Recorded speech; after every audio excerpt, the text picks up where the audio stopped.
You all can hear me well. Yeah, good morning, everyone. Can you hear me? Yes, we can hear Yes, you. I'll be. Okay, all right. So, let me start by apologizing for joining for the starts for the class starting by 11. It was due to in my current location I'm an hour behind, so I need to adjust my clock. So we are going to be looking at data analytics and modeling, and I can assure you that it's going to be a very, very insightful class. It will be engaging. I will be expecting a lot of feedback from you, a lot of questions, and we are going to have a couple of practical questions. I have a lot of labs that will not just help you with this course, but it will also help you in your professional life as well. Because everywhere we are, as we look at our left, we look at our right, we are always around data. Data is something that we come across as we go through our day-to-day life. But our ability to make sense of that data is what is going to put us at an advantage. So my job here is for you to be able to make sense of data as you come across it. Okay? So let me share my screen. I would be opening my slide, but we are going to be moving away from our slide as the class proceeds.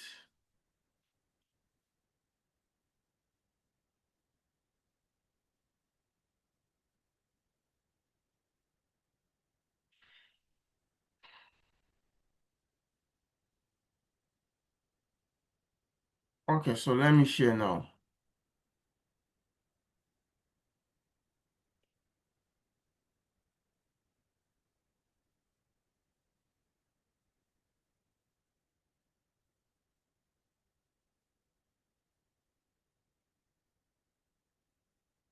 Okay, so I believe you all can see my screen. You can see the slide, right? Yes, we can see your screen. Okay. Yeah, so data analytics and modeling is our course for today. Um, One thing I want to establish is that when people hear data analytics, there's always this misconception about how it differs from data analysis, how it differs from big data, how it differs from data modeling.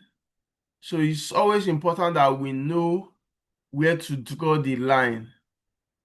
When we are talking about analytics, when we are talking about analysis, when we are talking about big data, and the kind of tools, the type of solution that would help us to meet the requirements of each of these type of um, statistical process.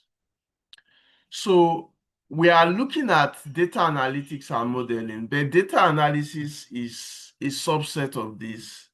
And we are going to be looking at data analysis very soon. So these are our learning objectives. First, we want to understand the analytics process.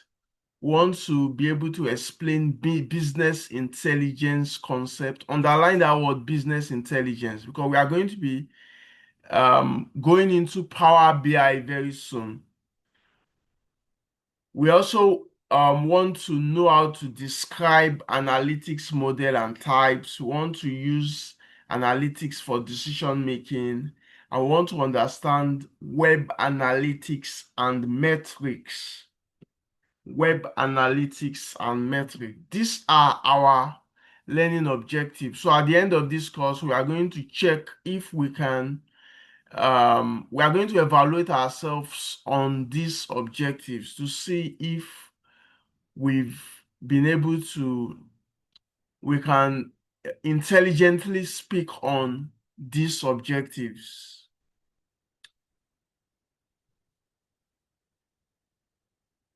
So now, what is data analytics? Data analytics is the process of examining raw data to uncover insights and support strategic decisions. Okay? So if you can recall, I told you that as we go through our day-to-day life, we see data. Whether we know it or not, we pass through data. And data analytics is your ability to examine raw data to uncover insights.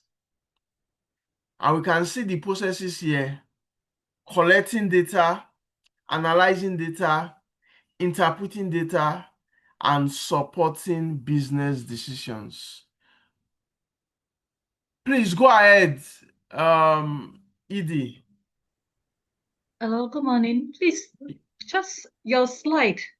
Please, can Yes. you share your slide? There's something blocking your slide, the one side of your slide on your right or your left. My right, your Okay. left. Okay. Has it been moved? Okay, now it's fine. Thank you. Okay. So apologies. It's because I'm presently on Linux and the way their compatibility with Zoom and with Teams is not as easy as the way it is on Windows. That's why sometimes I get some of these issues. Okay, so we are good. So I want to show us something. I will stop sharing my screen now. I want to show you um some real life data sets that I got a few years ago, and I was required to provide to perform some visualizations around them. So I want to show you that some very interesting um, um, visualizations that will steer you up to see how much value you can get from this course. So let me stop sharing and let me go to my um let me look for it first. Let me open it first rather.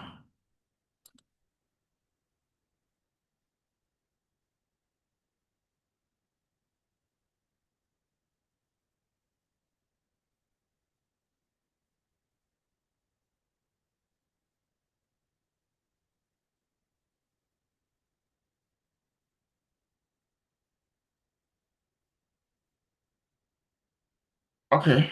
So I'll be sharing my screen very soon. I have just one here, one of the data visualizations that was generated from Power BI, but I will be showing you the other ones very soon. Let me share.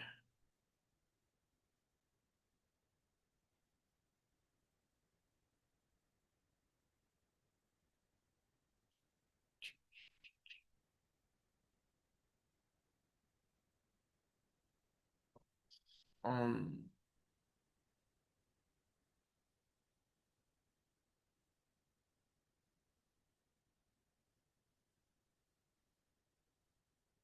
okay.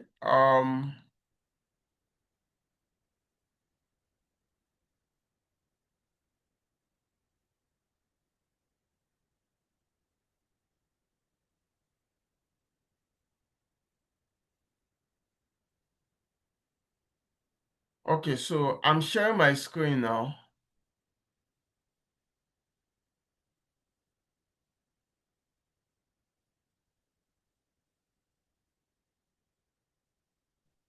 Yeah. Can you see my screen? Yes.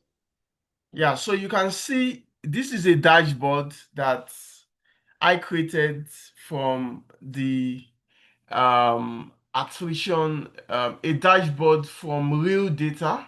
real data that has to do with HR for an organization, real life data. So this is not simulated data, it was a real life data. I bought the data, and I'll be showing you, I'll be giving you one of such data because we have a lot of class sessions. This is an HR attrition dashboard. It was created with Power BI.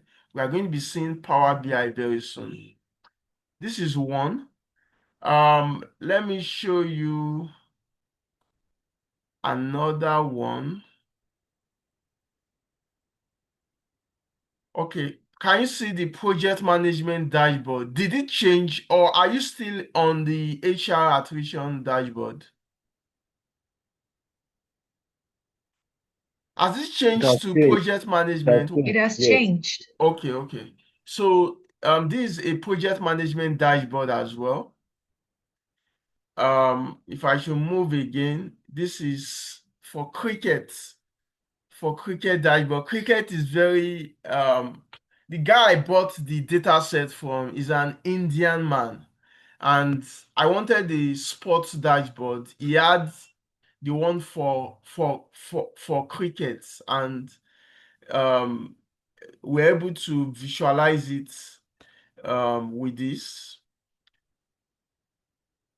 We also have an hospital dashboard as well, and a couple of others. I have a lot of this type of dashboard. I have the Power BI files for them, the semantic model. I have the data sets.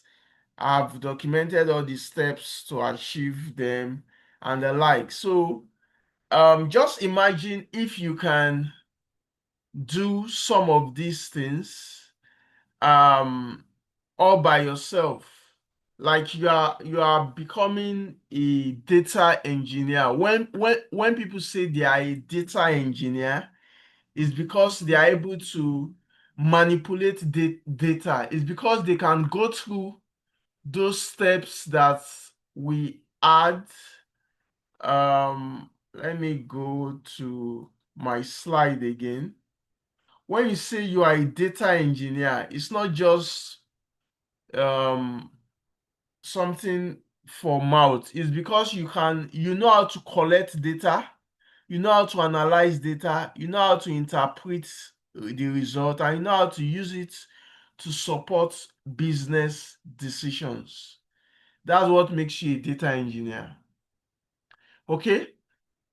Um, so there's something I want to show you, but I won't be able to show you from this my operating system. I have about 3 operating systems running in my computer. I want to switch over um to my other operating system so that I can show you something that would also steer you up around data engineering.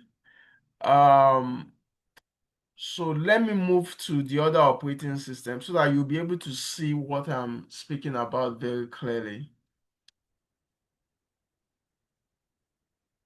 So it's going to take me about um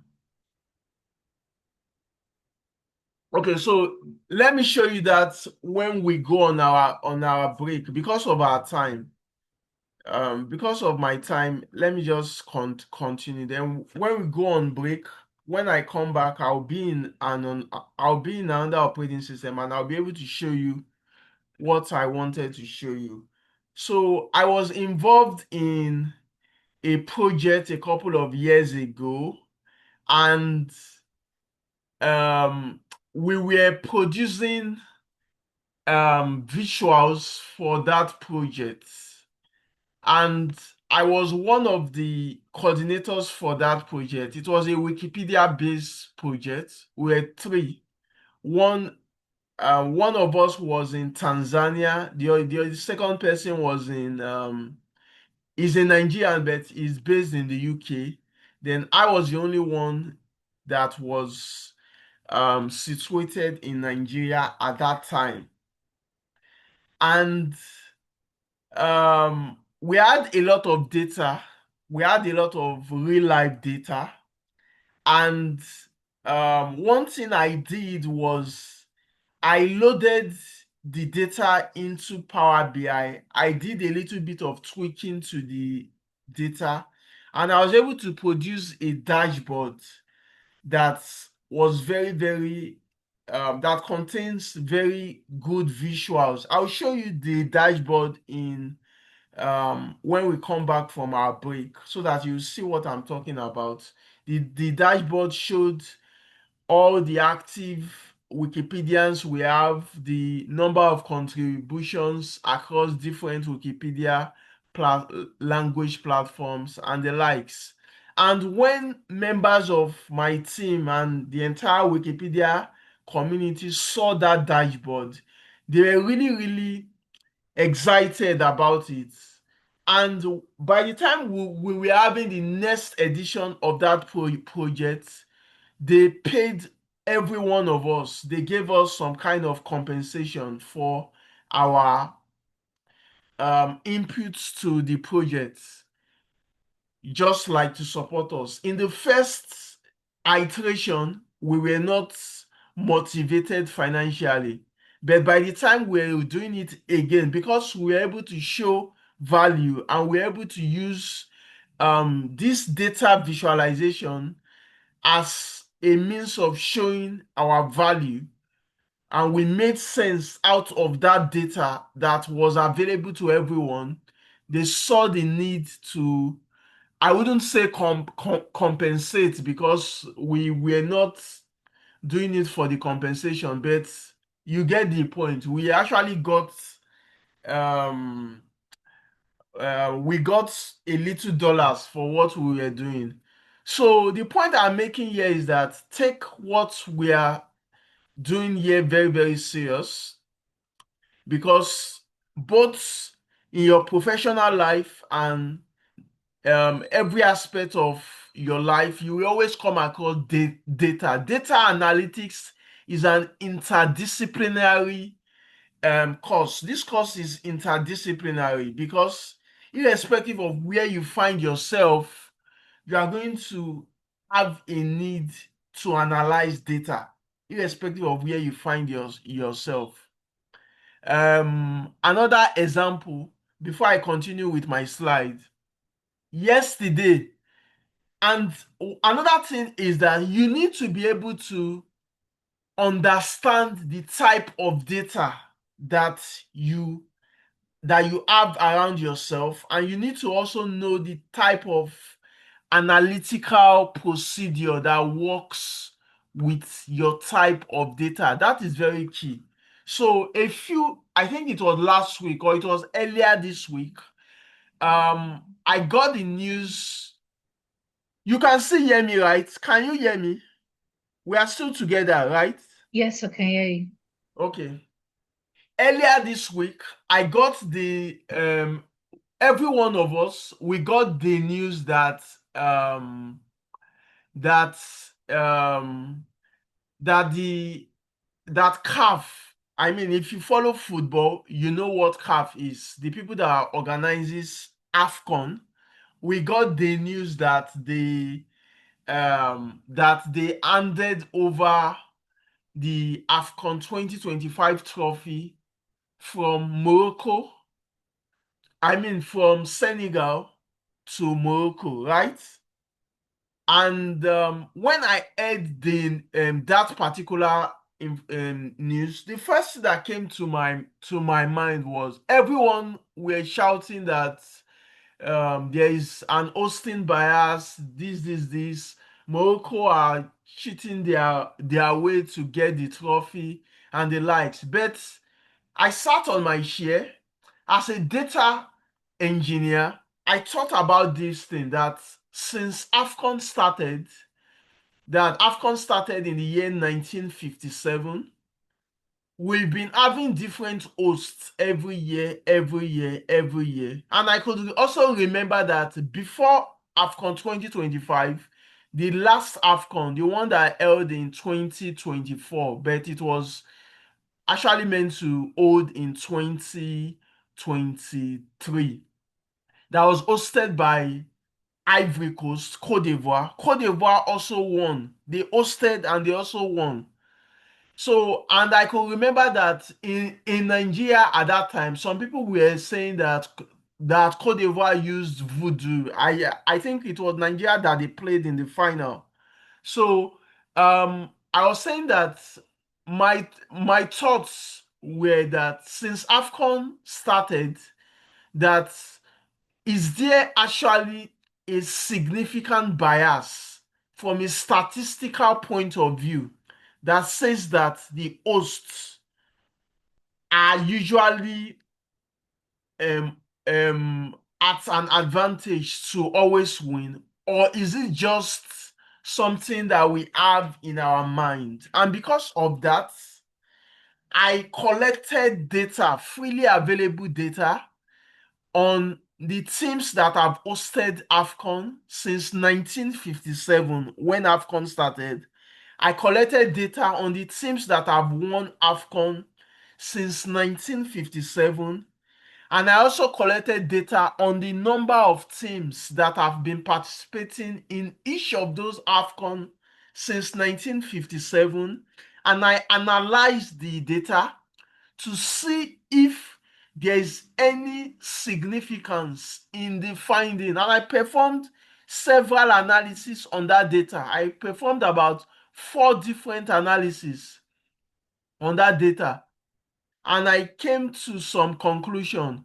So I was just sitting and I was able to identify data around me to be able to help in my business decision. So instead of just sitting down like every other person and be saying that Morocco are this, Morocco are that, blah blah blah blah blah. Me now, before I take any make any of such statement, I will back my own with statistical data. Now tell me, who are they going to listen to more? Is it someone that is backing it with statistical data, or someone that is just saying what he just coming to his mind? So we as data analysts, we are at an advantage. We should always be able to identify data. Data is all over us. Some years ago, so this is another footballing example that I support Barcelona. This is another footballing example. So that particular season, I could remember that um they were playing El Clasico. That's Barcelona versus Real Madrid. They were playing. And in that particular season, Barcelona were on top of the league at that time. And we were playing Real Madrid. And I could remember that in the first leg of that season, Barcelona already defeated Real Madrid. And we played the second leg. Barcelona also defeated Real Madrid again. So, as a data analyst, I was thinking that since when La Liga started, can we say that the winner of El Clasico always wins the league? Or can we say that there is no significant difference between the winner of El Clasico in a league season and the winner of the league? And I collected data since when La Liga started, and also the winner of El Clasico since when La Liga started. And I analyzed all of that data. And I'll be showing you how I did um, all of this analysis very, very soon. But you are not going to appreciate the analysis if you don't understand the mindsets around the thoughts, the thoughts around collecting this data. So I've given you real life scenario that apply to me now, um, around how I collected data, even though they are footballing example. So I would I would take a pause here. I want someone should tell me um a real life data that he has been thinking about, and he would like to analyze. So just think about something that you have been suspecting there might be a significant correlation relationship, or there might be a, an independent sample t test, or there might be a regressional relationship. When we are talking about regression, we are talking about a using a variable to predict another variable. Any type of analysis, just tell me example of data that you meet, that you have access to. Just tell me something. I've given you two real life example around football now. So anyone wants to say something? Is there any type of data you that you have encountered and you would like us to analyze together or something? Someone should say something. Anyone?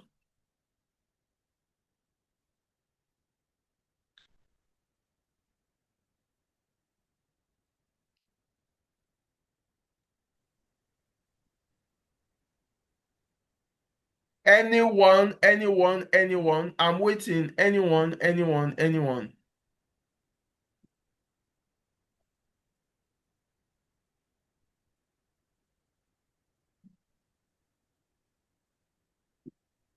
Yeah, someone wants to speak.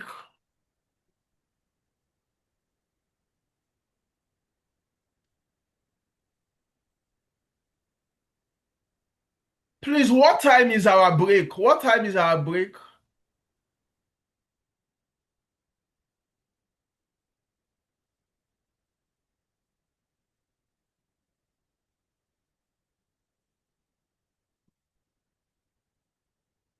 Are we together? We are together, sir.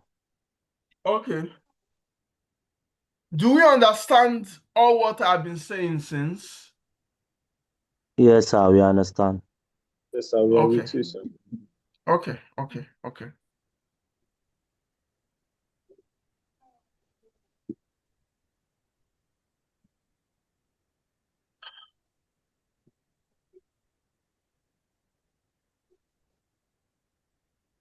Okay, so we can see the importance of data analytics, better decision making. It allows us to be able to replace gut feeling with evidence-based choices. Yes, so this is what I was saying. Like in the case of Morocco now, so many people are saying that so many people their gut feeling is that AFCON hosts usually they are usually biased. CAF always have preferential treatment for AFCON hosts. That is a gut feeling. As a data engineer, you shouldn't be moved by gut feeling alone. You should allow the numbers to back up what you are saying. As a data engineer, you should be able to provide data. The data is the evidence-based choice that should back your your choices. Okay? So I'll be introducing you to, I don't know if any of us have um, access to SPSS. SPSS is like when it comes to academic research, SPSS is the tool that is the solution that you use for data analysis. And I have the setup. I'll be sending it to our training administrators so that they can make it available to you as well, for SPSS. In the industry, though, people make use of Minitab for data analysis more rather than SPSS. In the academics, SPSS. In the industry, that's industries that require the use of analytical analysis soft solutions, they rather use Minitab. But because I am in Linux environment, I don't have any Windows computer anymore. I'm completely Linux. So I use a tool called PSPP, which is very, very similar. The interface is very similar to SPSS. But if you are on Windows, I rather you use SPSS. I think SPSS is a lot. I wouldn't say it's easier than PSPP because PSPP is also very easy to use, and PSPP is cross-platform as well. So even though you are on Windows, you can also use you can download PSPP as well. So I'll send you setup for both PSPP and SPSS so you can decide the one that works well for you. But their interface are quite similar. I have used both. I've used both very, very well. I've used both for multiple projects, and their interface are similar. So we are going to be seeing how we can use those for our practical sessions. I have a lot of class work for you. I have a lot of assignments. So if you are not speaking now, it's better you speak now because um, um, when we have the assignments, you won't be able to ask questions after the assignment is given. So it's better anything that is not clear, you speak now. And all my assignments are practical based. All my assignments will require you to use Power BI. All my assignment will require you to use SPSS. All my assignment will require you to use Microsoft Clarity. We're also going to be looking at web analytics soon. Have we heard of, is this our first time of hearing about SPSS? If you've heard of SPSS before, can you signify a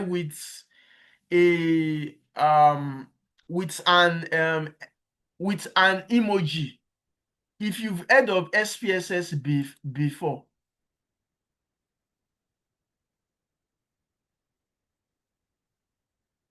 Yeah. So okay, someone asked, what about Apple? So you can use PSPP for Apple as well. PSPire, you can use it for Apple as well. But do we have anyone that have heard of SPSS before, or are you hearing SPSS for the first time so that I can know how slow I will move? SPSS. Okay, for the first time. SPSS stands for Statistical Packages for Social Sciences. Anything data analysis, like when people are doing a lot of research, irrespective of their field, is the number one tool that they use. Final year projects. I remember when I was doing my when I was doing my I did not use SPSS for my BSc, but for my MSc, I used SPSS at some level.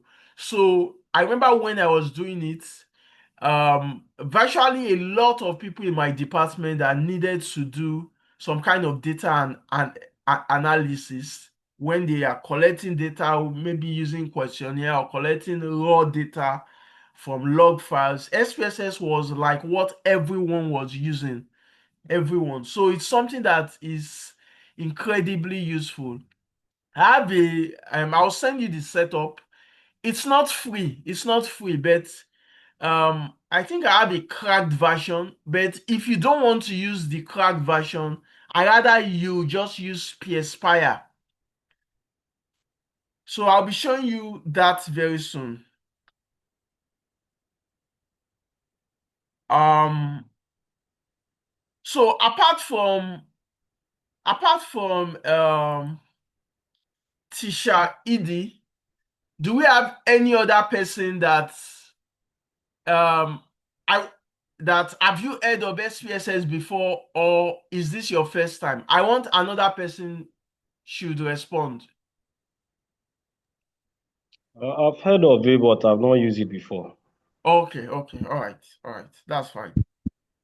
Okay, let me go back to my slide.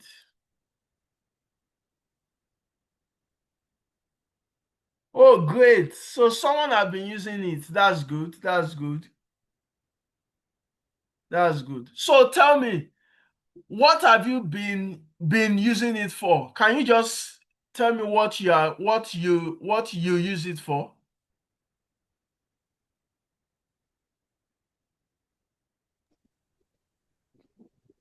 Okay, class, good morning. Yeah, good Yeah, morning.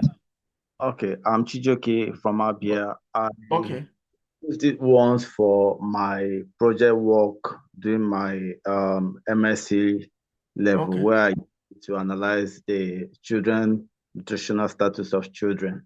okay. Yeah, Yeah, yeah. so I mean that makes a lot of sense. I also used it in my master's level as well. So you can see that there is some agreement between both our use cases. So please, as a data analyst, you really need to be familiar with it. You really need to be familiar with it. Um, so let me go to let's move forward. Let me share my screen, my presentation again.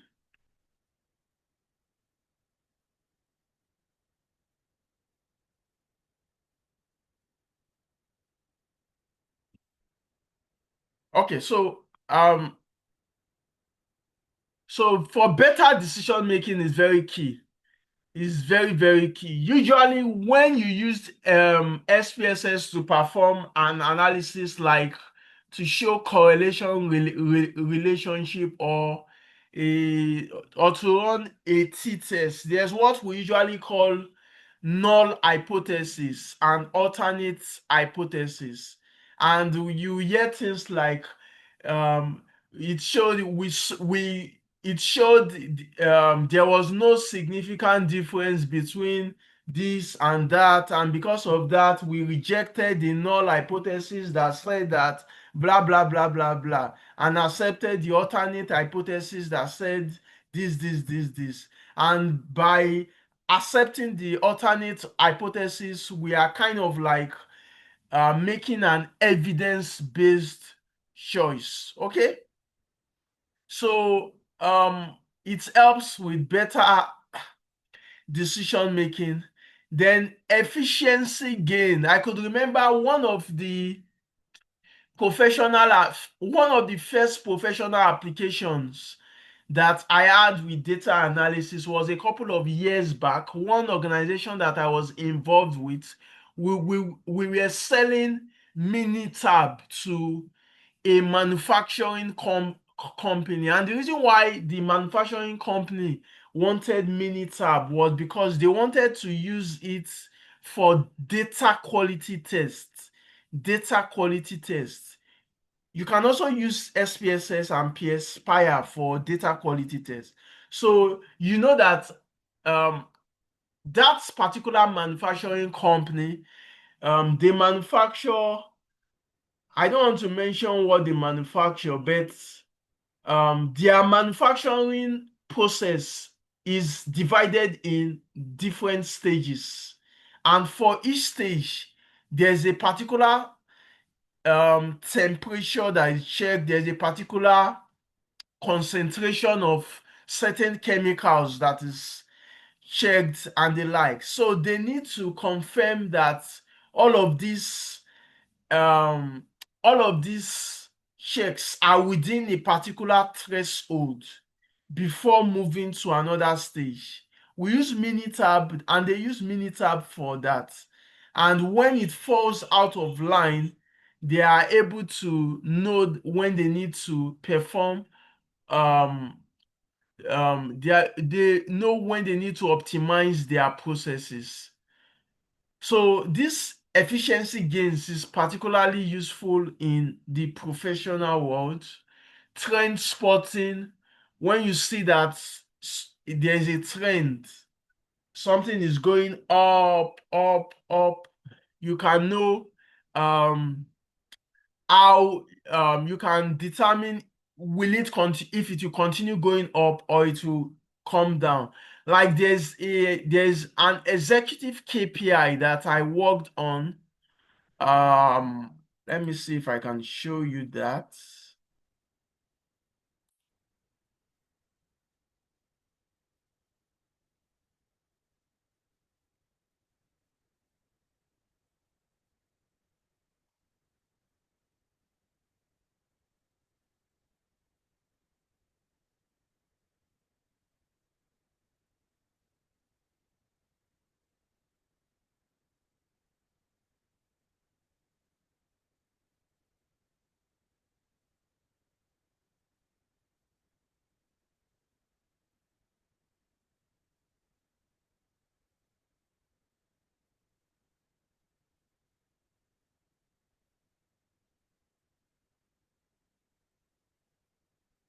Okay.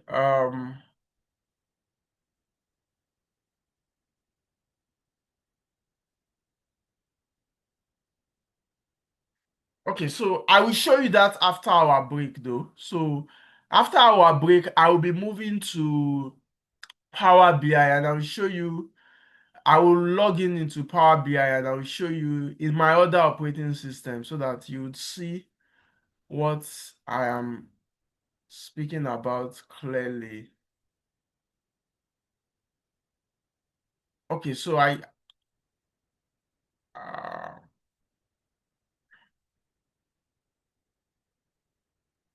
okay, so let me show you this. Um, I think I even this is a long time ago. I did this around 2020. This is an output. I just exported it as PDF. And I think when I log into Power BI, you see the actual interactive dashboard. So you can see that this is something that um, is an executive KPI. I want to use this to, we said that it's we can see trend spotting. So you can see that this is a real life data set that I used. I only just changed the currency. I think it was in Indian rupees, but I changed it to Ghana cedis because I think I was in Ghana in 2020 at that time. That was COVID time. Um, so I only changed it to Ghana cedis, and you can see that the trend, it goes up, then it comes down. It goes up, then it comes down. It goes up, then it comes down. It goes up. So if let's say that as an executive and you have this dashboard of real life data, you can easily project that at this level, your I'm not even sure, it's a long time, so I'm not sure if this is the number of consumers or what data I got from here. This was 5 years ago that I exported this. So, but you can tell that, let's assume it is number of consumers. You can tell that it's going to, okay, it's a currency, so not number of consumer. Let's say it's the amount of money that consumers pay or something. You can tell that it's bound to come down based on this trend. So this is how we can identify trend, as well as this corporate, whatever it is. It goes up, comes down, goes up, comes down. There's a little bit of slope, but it goes up. There's always a spike, it comes down. So this is how you can identify um sales trend as well. The good news is I still have this data set. I'll just look for it. I'm not sure if I will give it to you um yet, but I will definitely give you one of the data sets. I have a lot of data sets, but it depends on your level of interest. That will determine the amount of data set that I will give to you. If you show a lot of interest, I'll give you many more data sets. But if you show just a little bit of interest, I will probably give you like one data set. I will ask you to choose one. Yeah. So let's go back to our slide.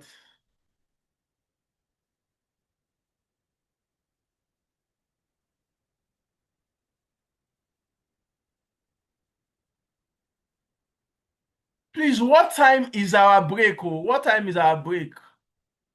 Mr. Boma, please, what time is our break? It's 12:30. It's 12:30. 12:30. Okay, okay. All right, that's fine. Okay, so we have that. I hope we are very clear about this importance of data analytics. I am not just reading this to you. I've given you real life example how it helps with better decisions. I've given you real life example how it provides efficiency gains. I told you about how it helps in the manufacturing industry, how you use it to, there's an analysis called principal component analysis, and it allows you know what it's a type of factor and analysis, and it lets you know what variable is contributing to a particular model and the ones that are not contributing. And if a particular variable is not contributing, it means that it can be removed, it can be cut off. That is a way of reducing loss. So principal component analysis, take note of that. Factor analysis is a type of data analytical procedure. Then I told you about trend spotting. I showed you that graph as well, how you can use it to detect market shifts. Then competitive edge as well, how you can turn real data into a strategic advantage. Turn raw data rather into a strategic advantage. Okay?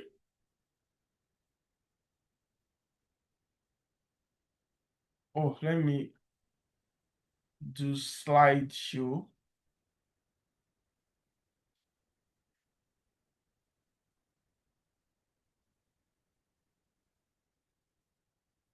Yes.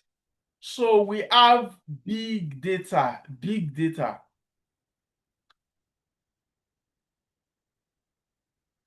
So we have big data.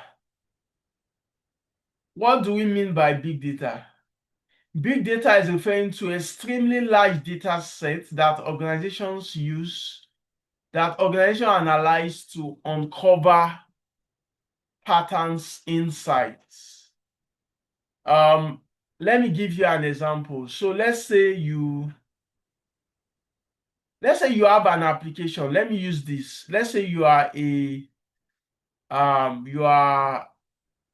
web administrator, and your website monitors logs.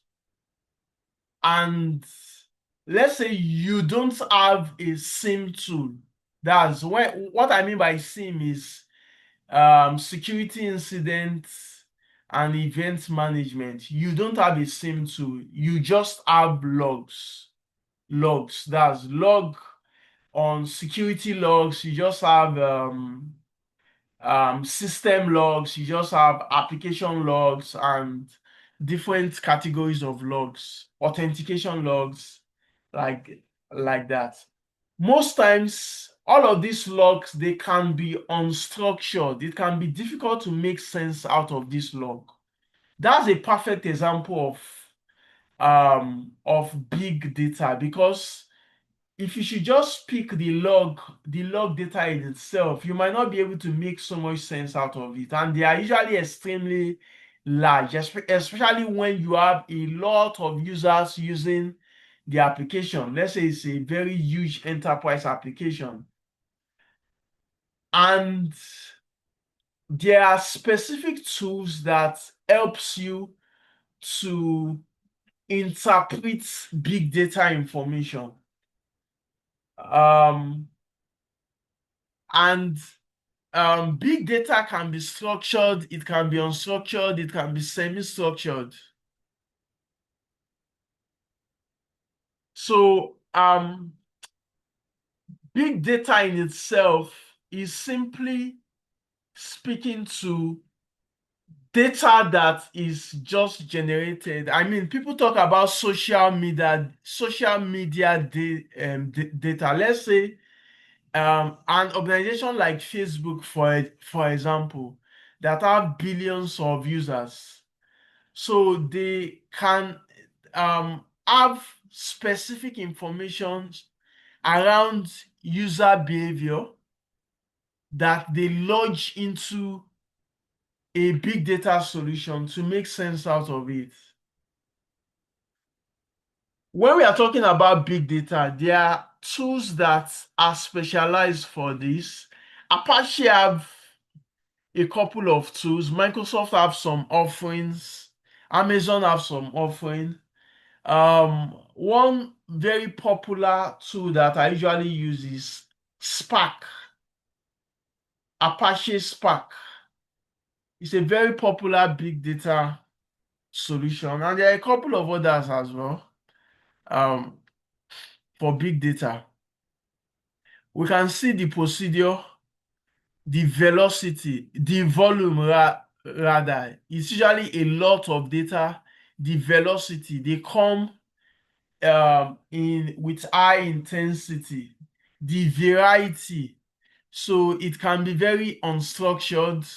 Some are, you can see some taking a particular form, others taking a different form. So it can come in different varieties. The veracity as well as the value in itself. Okay?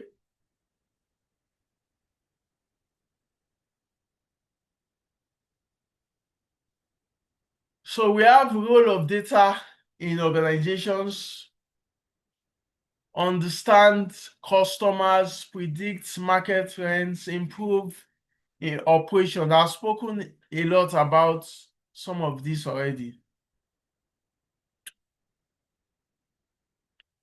So we have different types of data: structured data, unstructured, and semi-structured. And we are going to be seeing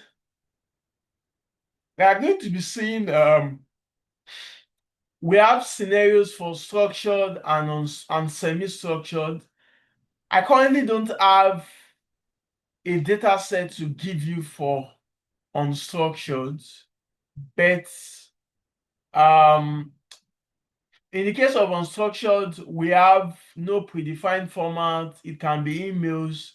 Let's say you are collecting data on emails of every user in an organization. Let's say you have a mail server internally, and everyone that is using company email address, you've routed the mails to a particular storage server, and you have the emails in there, and the emails are in different form. Some have attachments, some do not have attachments, some are it's taking different forms, and you want to analyze all of the emails to be able to get some insight out of them. So that's a kind of unstructured form of data collection. So the business analytics process is what we are looking at now. We have data collection, data preparation, data analysis, and interpretation. Okay? So I've been speaking a lot.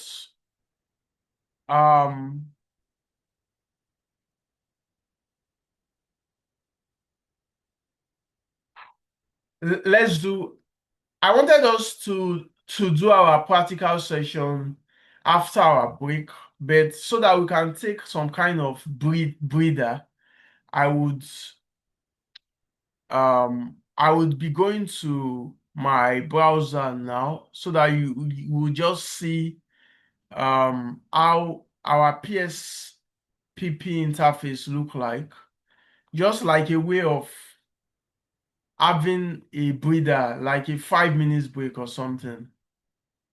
So let me stop sharing and I would share my PSPP.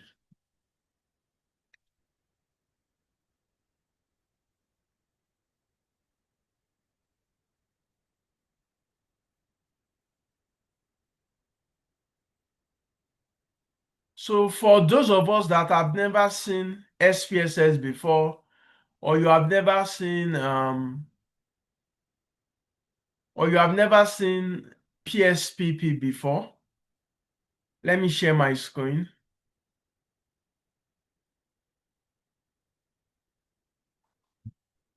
Yeah, so this is PSPP. You can see that it's very similar to SPSS. If Mr. Chijioke can testify. Um, in SPSS, and the interface is similar. When we come to analyze, I spoke about regression. If you want to perform regression, you come over here and you can see linear regression and binary logistic regression. I spoke about factor analysis. You can see factor analysis here.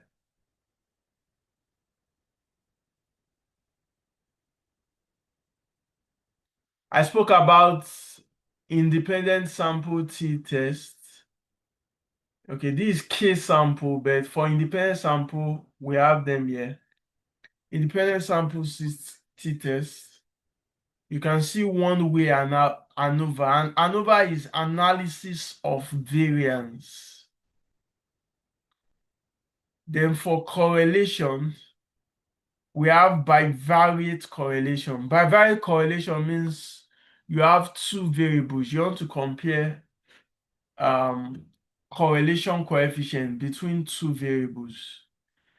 We also have univariate analysis, which is if you have a single variable but you want to compare correlation across different levels. Then we also have descriptive statistics.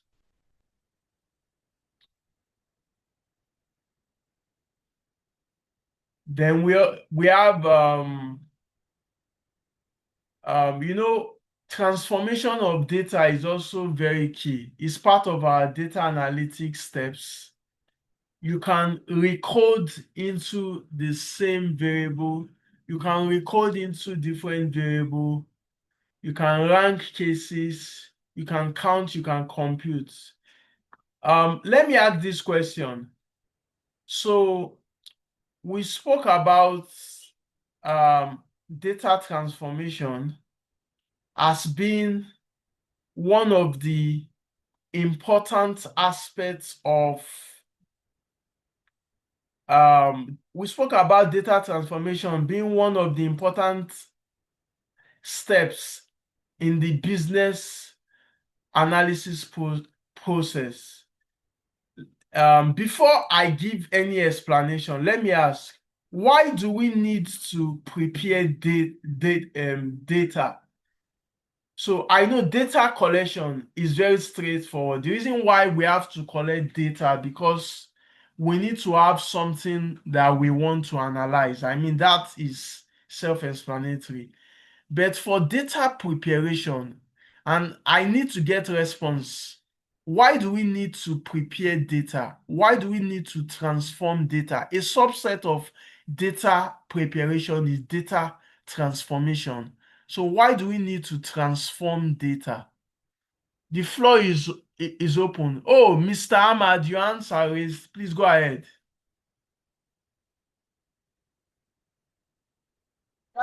Good morning, everyone. Yeah, good morning. I just have a question about SPSS and Excel. I have seen the structure of an SPSS and Excel is like the same. What are the difference between Excel and SPSS, and which one is better among the softwares if you want to analyze any data? Okay, that's a very, very great question. That's a very, very good question. One thing I will say is that Excel is a spreadsheet. Excel is a spreadsheet, while SPSS is a data analysis tool. So a spreadsheet has its own usefulness. There are things that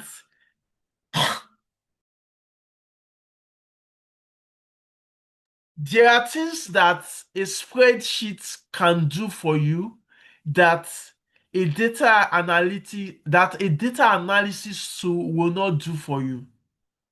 And there are things that a data analysis tool will do for you that a spreadsheet will not do for you. On the surface, on the surface, many people might want to say that data analysis tool like SPSS is better than Excel. But I put it to you because I have used Excel extensively, and I will tell you that one is not better than the other. They have different use cases. I use Excel a lot. I can use Excel for many, many things that ordinarily you would find an average Excel user does not even know that Excel can even do. So Excel is different domain. They are different domain.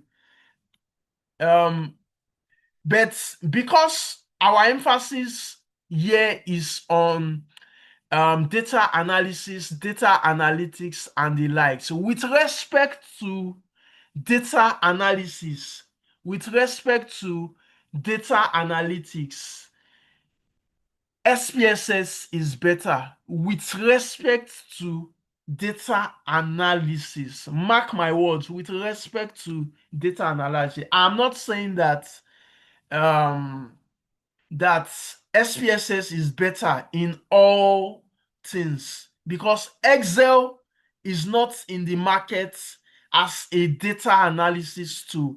That is not its domain. So, but with respect to this course, SPSS is better than Excel. For example, you cannot use Excel to run regression. Can you use Excel to run multiple linear regression? Even if you want to do that, you will write a lot of macro codes. It's very, very complicated. It's very, very technical. So you can't run regression analysis on Excel. And even if you manage to do that successfully, the output in Excel is not going to give you information on your null hypothesis, the output will not make sense to you, except you also want to write codes.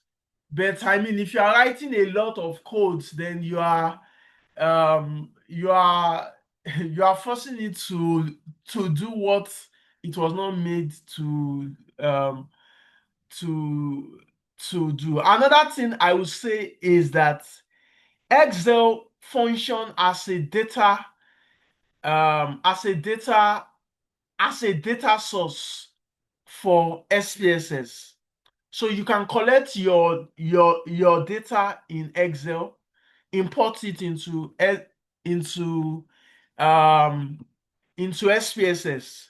So they work hand in hand in the data analysis procedure. But with respect to this course, with respect to data analytics, with respect to data analysis, SPSS is way better. It can do way more things than Excel with respect to this course? I hope I answered your question.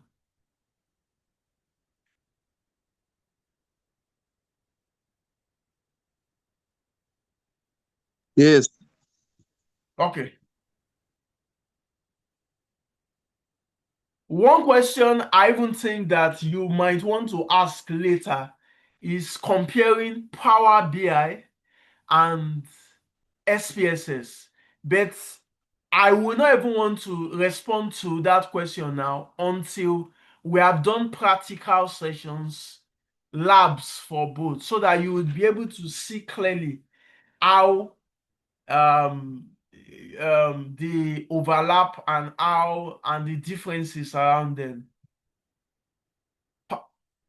That's a data analytic, or let me call it a data visualization or a business intelligence platform like Power BI, Tableau, ClickSense, Apache, Apache Meta. We have Metaverse, Apache Metabase, or um, um, things around that. Then a data analysis tool like PSPP, SPSS, Minitab.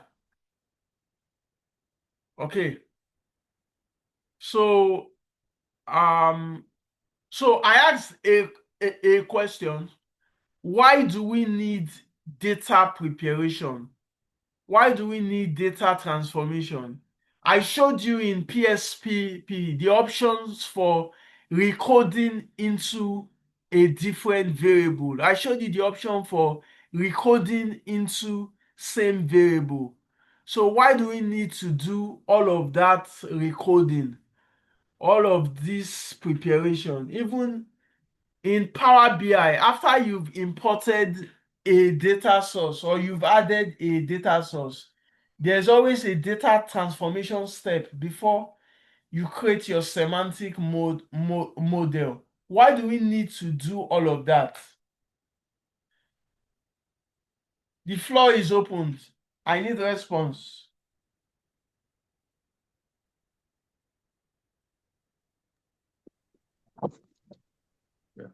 Okay, and may I attempt the question? I would Yes, say please, go ahead. uniformity, and Wow. also to avoid error in our interpretation and analysis. Wow, that's very, very good. I love that. I love that response. It shows that we are. Is that Chijioke? Is that Mr. Chijioke? Yes, it's Chijoke from Abia. Yeah. So I can see that you truly have used SPSS. You have really done a data analysis project. Exactly. Uniformity and to avoid errors. Those are the two major reasons. You even use the right word. I would have just said that to remove errors. I would have said to be sure that everything is in line and things around that. But uniformity and to avoid errors. That's exactly why this data preparation step is very, very important. It's very, very important. Take note of that. Take note of that. Take note of that. Now, data analysis is where we now bring in our data analysis tool and our performing data analysis tool and the likes. Okay, so let me see if I can, because I've been talking since for a long time. Let me see if I can get one very simple use case that we can just quickly run a test on using PSPP and we can quickly evaluate.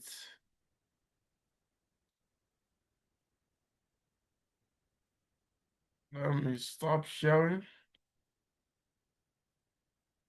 So far you can ask me any question while I look for my use case.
Okay, so let me go to my data set. Let me see the data set I have because that will determine the use case I want to. So I think most of my data sets are in my other operating system. The only one I have here is the one for AFCON. So what I would do is I will go to academia.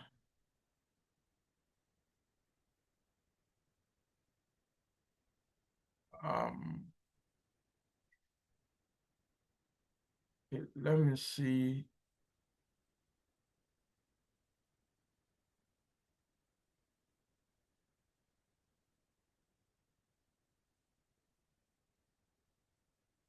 Okay, so let me share my screen.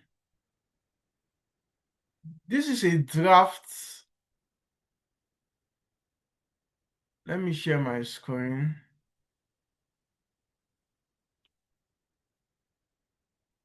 Most of my use cases are in my data set. They are in my other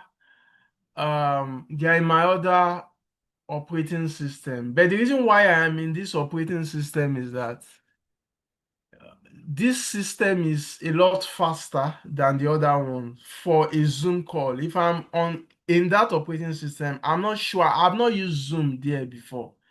If I should use Zoom, I'm not sure how fast my computer will be,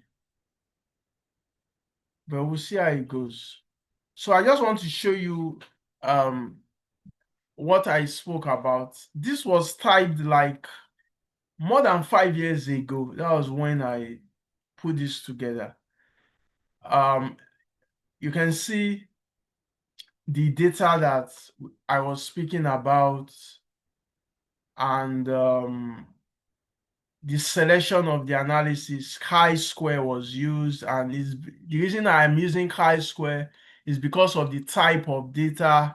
So aside from being able to identify data around you, you should be able to you should also be able to identify the type of data and also the type of analysis that apply to the type of data that you are using.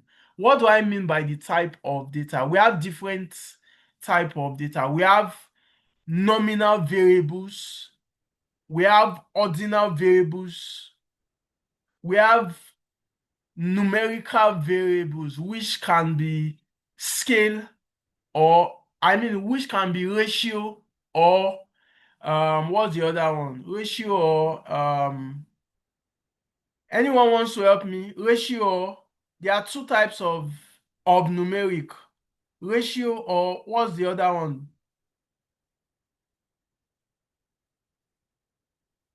Anyone?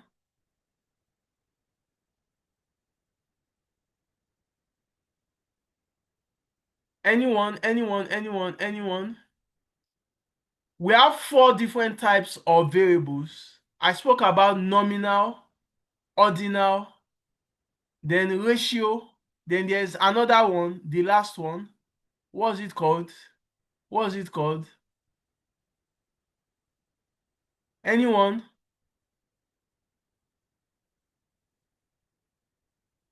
Okay, so the good thing is that our PSPP also allows us to be able to choose the type of variable. So if we should come over here and we click on variable view,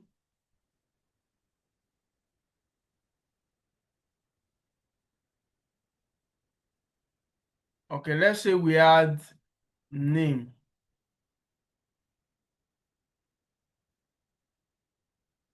And we come to measure and we expand this.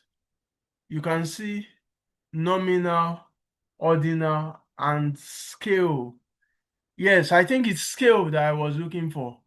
So our PSPP identifies nominal, ordinal, and scale.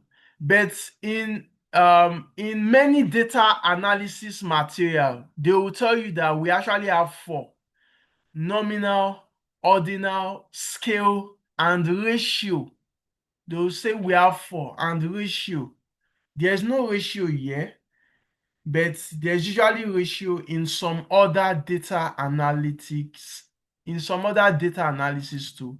So just take note of that. Nominal, and you should know what they mean. Oh. It's not just knowing that nominal is like, let's say we have a variable for like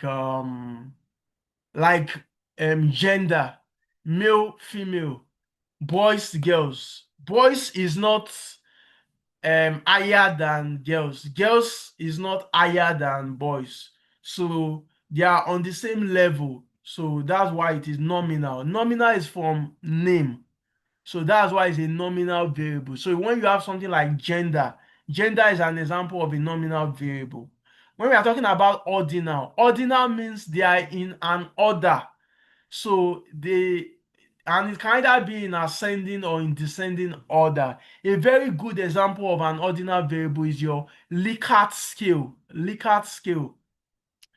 What do I mean by Likert scale? When you are talking about, when if you've encountered some questionnaire and you see agree, strongly agree, neutral, um, strongly disagree, disagree, things like that. So there's an order. That's a very good example of an ordinal variable.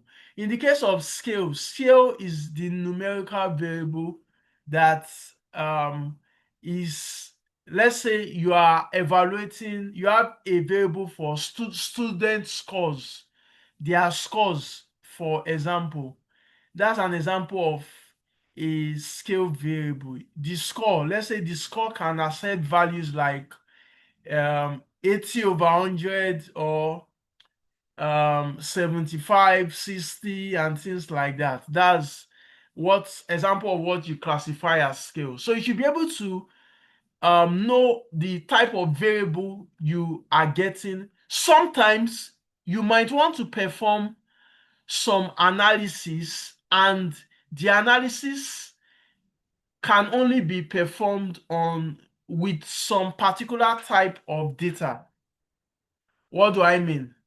So let's say I'm trying not to go too deep into data and analysis, and so that some people will not get lost. But sometimes, let's say if I want to perform, let's say I want to perform something like,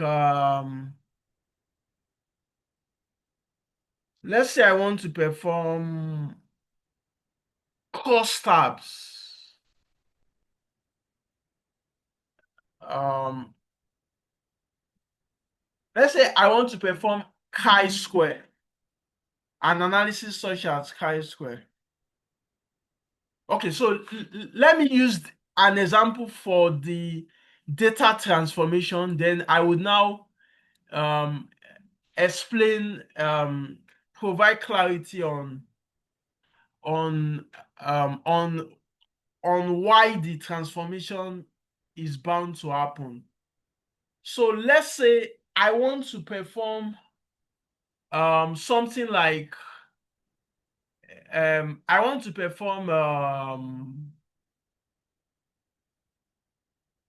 chi-square. Let me use chi-square on a particular, on student scores or something. And I know that for chi-square, I would need to use a categorical variable, but the kind of data I have is numerical variable, is scale.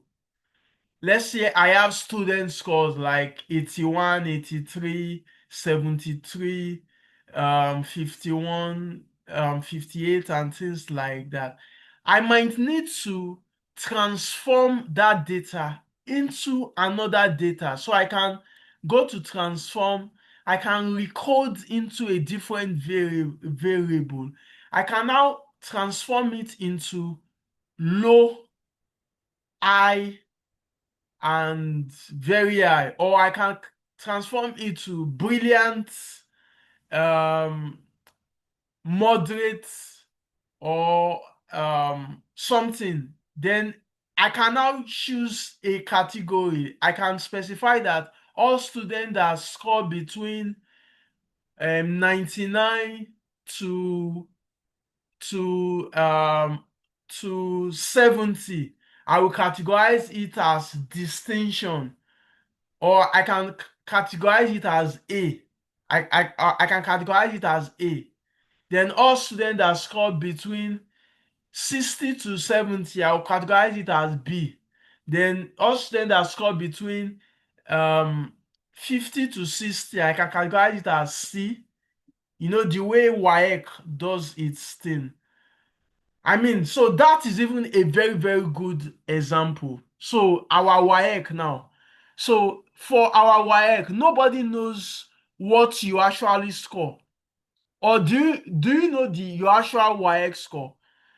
The only thing the only thing you see is A, B, C, D, or F. That's a perfect example on how data transformation happened. They recorded it into a different variable, and there's a particular score range that they categorized as A. There's a particular score range that is categorized as B. There's a particular score range that is categorized as C, and the like. So that's really what happened, and we can do that, and it's by doing that we can perform some non-parametric tests. So we have parametric. When we are talking about parametric tests, we are talking about tests that apply to this scale variable. When we are talking about non-parametric tests, we are talking about tests that apply to our nominal and ordinal variable. Let me put a stop there so that we will not get too confused about what I am doing. But it's important that the core of what I am saying is that you need to you need to know how to identify the type of variable that you are working with. Let me go back to to my um my browser.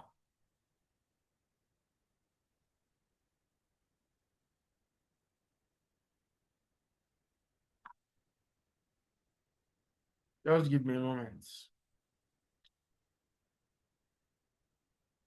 So by the time we come back from our break, I will be in my other computer and I will be showing you we are going to be doing some Power BI um practice.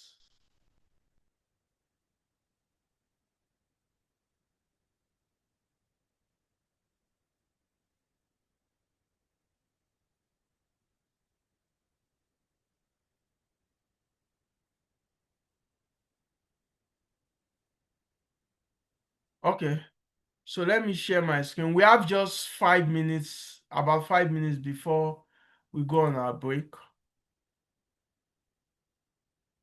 Um, let me share my browser. Okay, so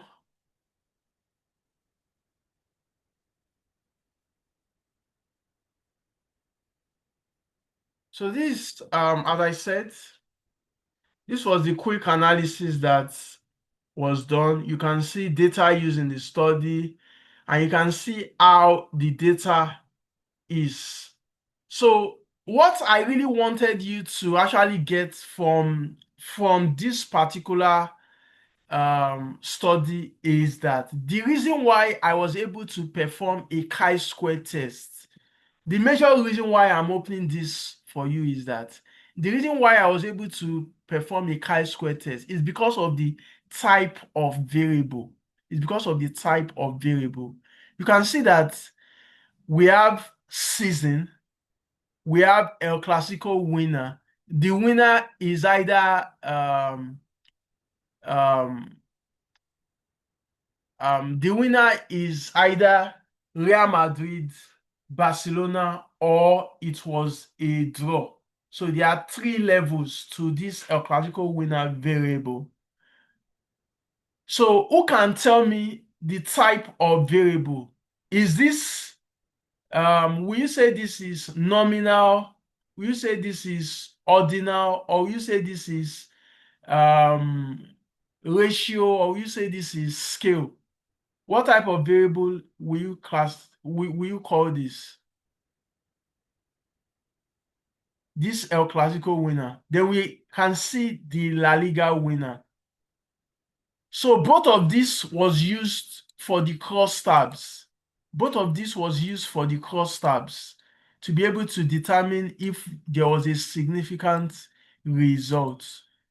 And if we should scroll down to the actual crosstab, so I think I did this analysis in 2017. That was why I stopped in 2017.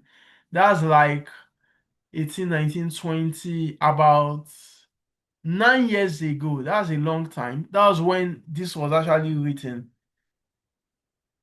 Problem statement, null hypothesis. There's no association between who wins La Liga and who wins the Clasico Derby. And you can see here that our null hypothesis is 0.231. So we accepted the null hypothesis that is saying that there is no significant association, which means that at the end of this study, what I found out was that if Barcelona should win Real Madrid home and away, it does not necessarily mean that Barcelona will win La Liga. So there are other factors that determine if Barcelona will win La Liga. At the end of this study, that was what was found out. So if I should extend it to 2018, 2019, 2020, 2021, 2, 3, 4, 5, 6. So the conclusion might have changed. But as at that time, that was what was decided. The null hypothesis was accepted. Because how do I know it was accepted? It was less than 0.05. There's what we call level of significance. They call it the p-value. The p-value. I'm very sure Mr. Chijoke must have heard of some of these things when he was doing his.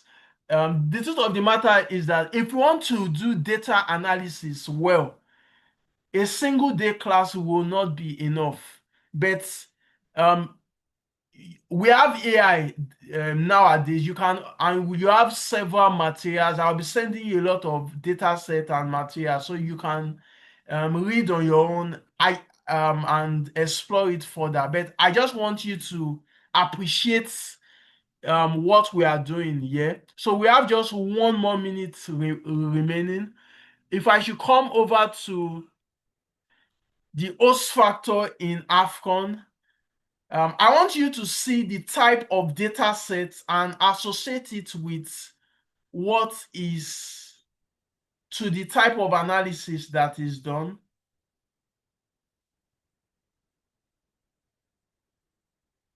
So if we should come over to our methodology, if we come to our methodology, if we should come to our methodology, if we come to our methodology, you see an image that contains, I hope you can see this, that contains the year, the host, the winner, the host winner, the total teams. So based on this data set, that was what determined the type of test that was conducted. I conducted a binomial test. And the reason why this binomial test was possible was because of the type of data and the kind of variable. So let's take note of that. It's already 12:30. It's time for our break. So I'll be stopping here. Let's just ask questions. Do you have any question before we go on our break? Any question? Any question? Any question? Any question? Any question? Any question? Questions, questions, questions, questions, questions, questions. No question, no question. Okay. In the absence of how long is our break, please?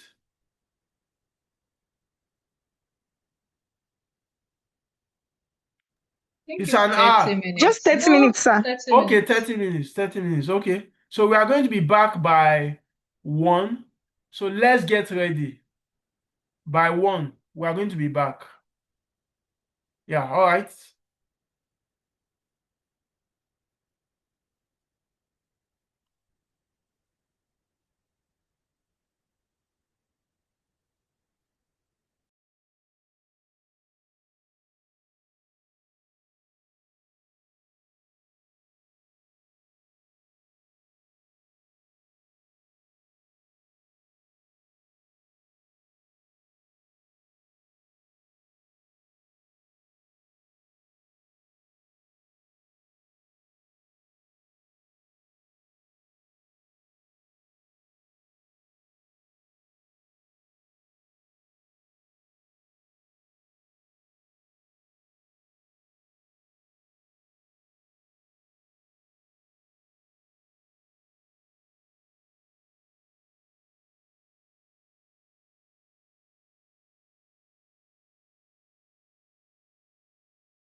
Good afternoon, everyone. Welcome back to class while we wait for our trainer to join us. Thank you.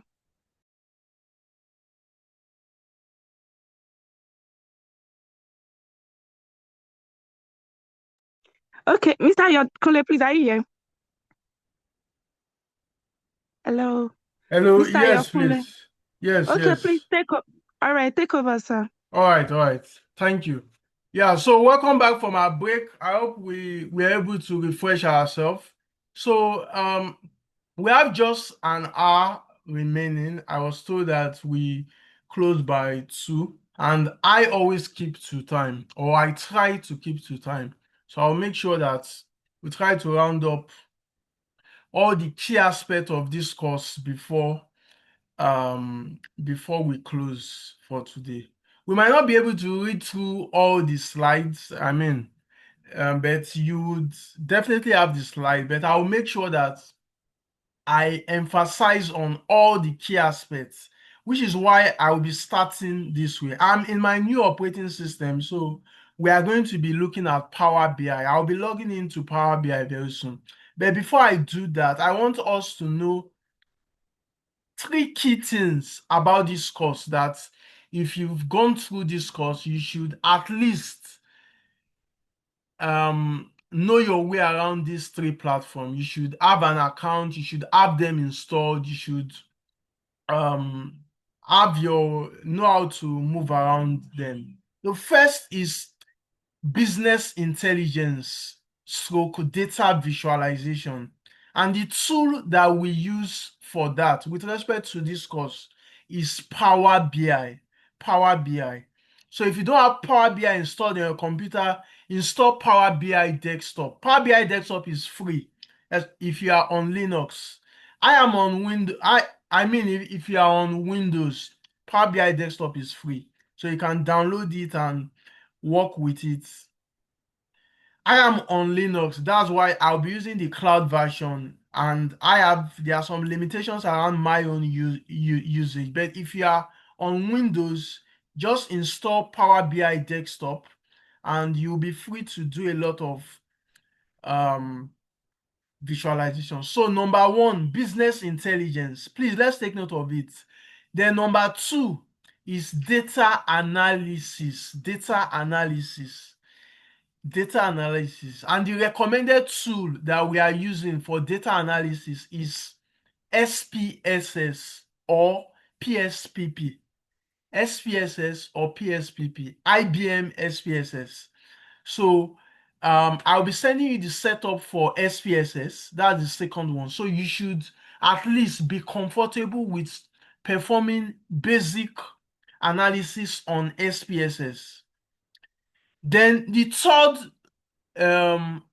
fundamental area that if you have passed through this course that I don't think I've even mentioned about it, but it is in our material. If you go down the line, I'm not sure if we might even be able to get there before we close today, but just take note of it is web analytics. And the recommended tool that we are using for web analytics is Microsoft Clarity. Let me share my screen. I think I will start with the web analytics before we go to our Power BI, because I haven't spoken about that, and I think it's important that I mention that as well.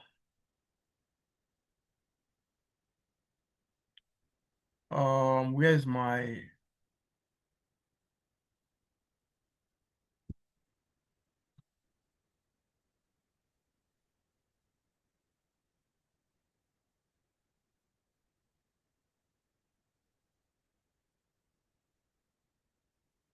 hold on.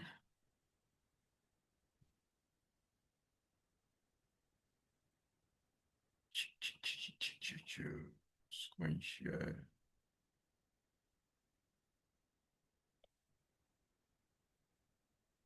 I'm trying to share my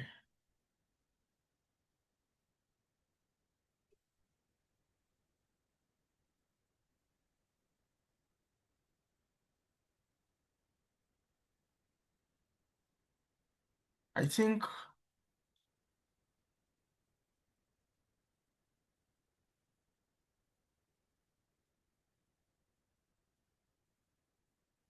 okay, I've gotten it now. Okay, so let me know if you can see my screen. Let me know if you can see my screen.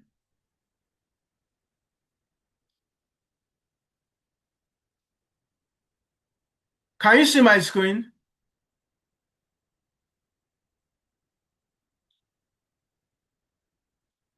Can you see my screen, please? Yes, please. Okay. Yeah. So, um, please, we need responses.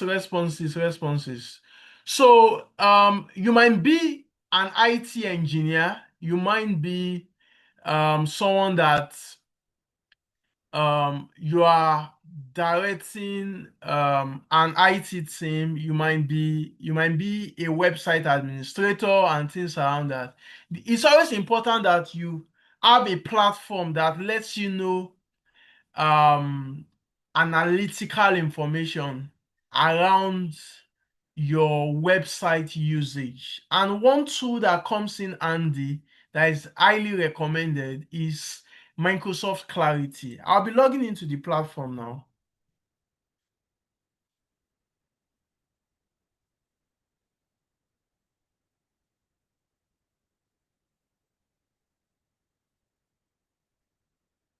So this is my Microsoft Clarity account. It is completely free.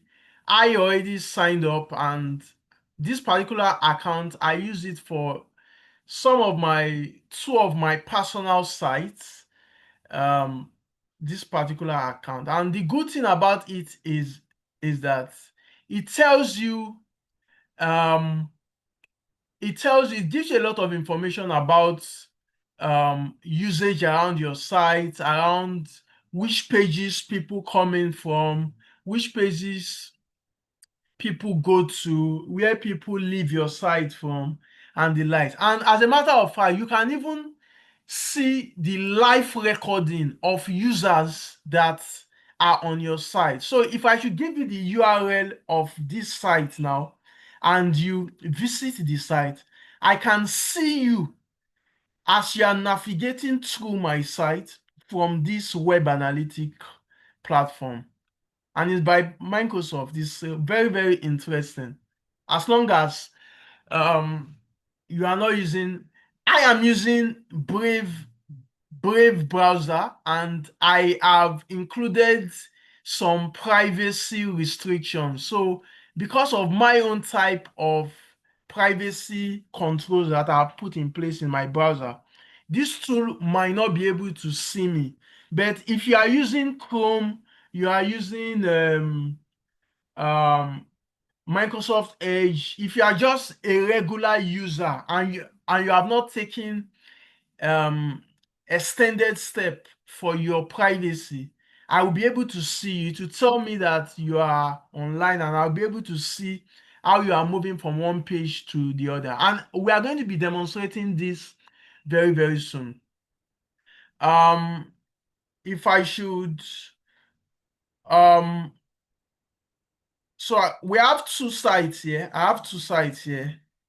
I have an higher institution directory as well as a training height, um,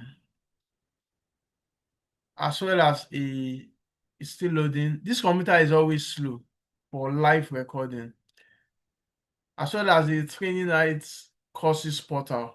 So what I will do is I'll give you the link. I'll post the link down so any of us can just visit it and you'll see what I'm talking about. But before I do that, let me just map what we are doing to what is in the material, so that when you are reading it on your own, you'll be able to know where this web analytics come into play.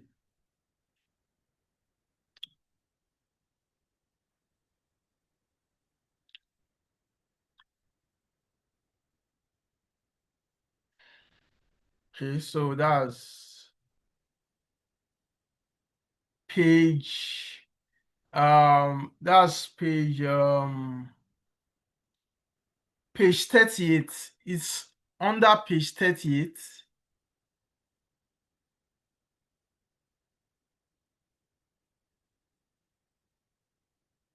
Okay, page 30. I want us to just see it in our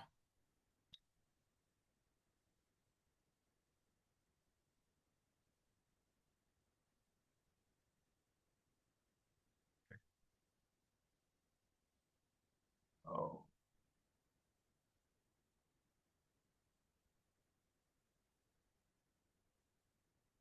page 38. Okay, so let me go to slideshow, start from current slide. So this is the from here, web analytics. So all of these measurements, counting visits, clicks, conversions, and the like. This is why we are using Microsoft Clarity.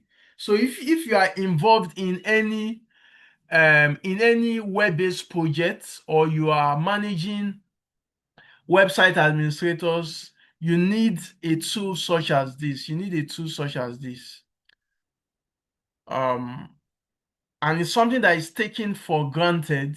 There are many organizations that don't have a web analytic tool. The only thing they just they use is maybe Alexa ranking and things like that. But in terms of knowing, if you should ask them that which particular page among all the pages in their site, which sites have the highest views compared to other sites, they wouldn't be able to respond to that.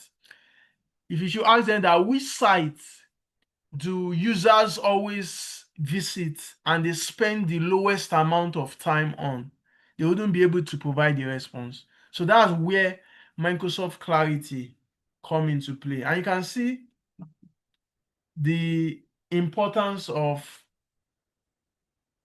web analytics. Yeah, please.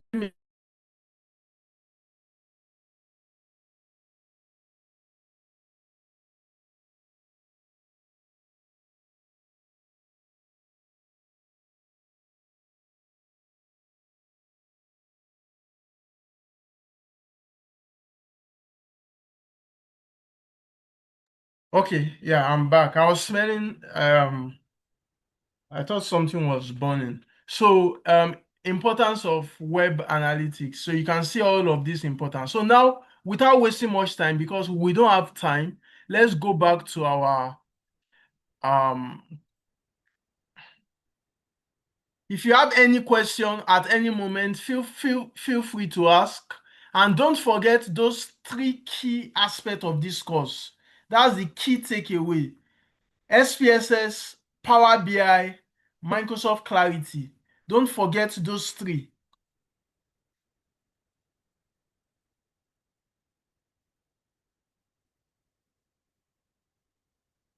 Oh, I wanted to share my browser and I'm sharing.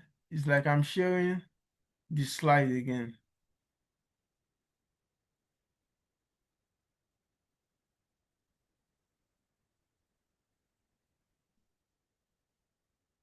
Oh, okay. Okay, because I was on slideshow. You can see my browser, right? Can you see my browser?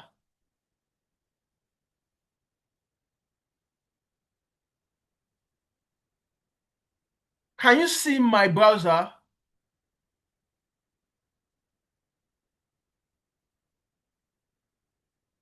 Hello?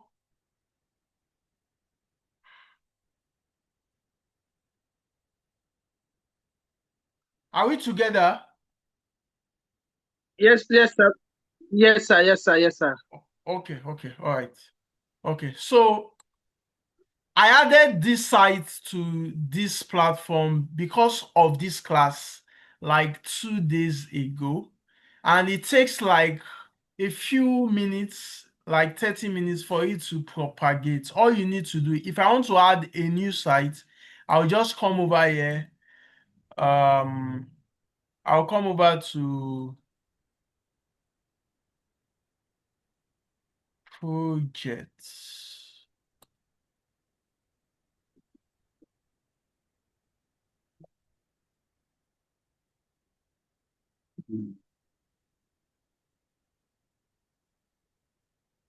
Copy this.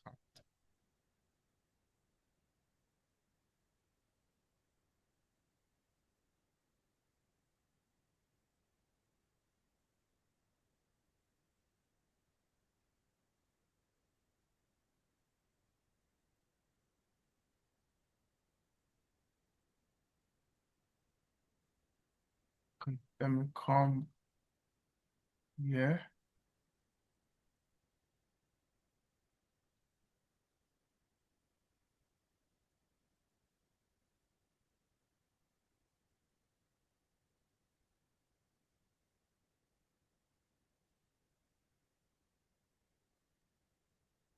Okay, so I think I can add a maximum of two sites for this account. Normally, when I click on this, there's usually an option below for add another site, but I'm not sure why it's not visible right now.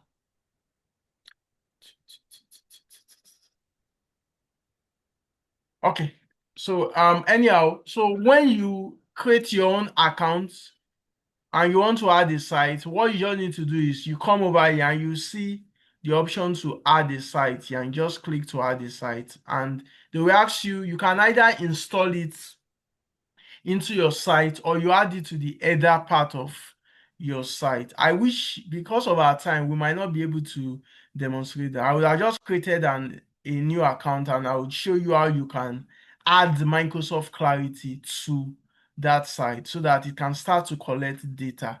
I did this, as I said earlier, on just yesterday. That's why the views are still as it is. So let me add the link the to the chat so that you can see. One of the sites is ayokunle.org. The second one is multimeans.com. Okay, so those are the two sites. Once any of you visit them, you are going to, I'll be able to see that you are visiting them from here. So I want someone to click on the link. Someone should click on the link, please. I want to see it here, that someone has visited it. They will show me that there's a live user. And let me know the one that you are visiting.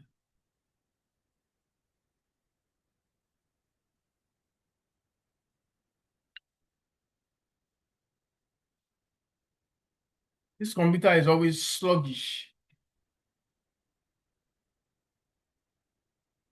Do you have anyone that have opened any of the links?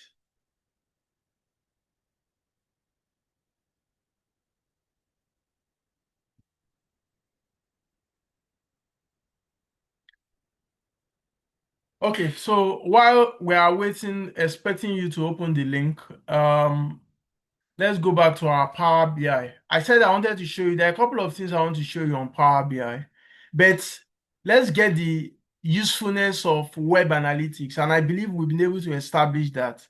So these are personal sites, but for your own organization, you can have a professional account whereby you monitor some of these details. So that's where web analytics come into play. And when you go through our slide, you'll be able to um, understand some of the key aspects of web analytics that you should be looking at. So let me go to Power BI now, Cloud. So you might not be able to use Power BI Cloud because you need a professional account to be able to use Power BI. You need a professional account. I don't even have license at all in this my Microsoft account, but I am still able to open Power BI at least. I used to have license before, but I no longer have license. But I can still open and do some visualization. But with your outlook.com account, you won't even be able to open it at all. You need a work email to be able to use it. That is why I'm emphasizing on the need for Power BI desktop. So if you don't have a Microsoft account, then Power BI desktop is what you should be looking at.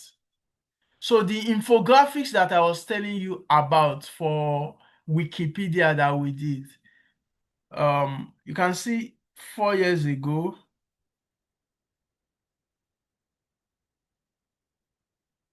Was it this one? Let me see.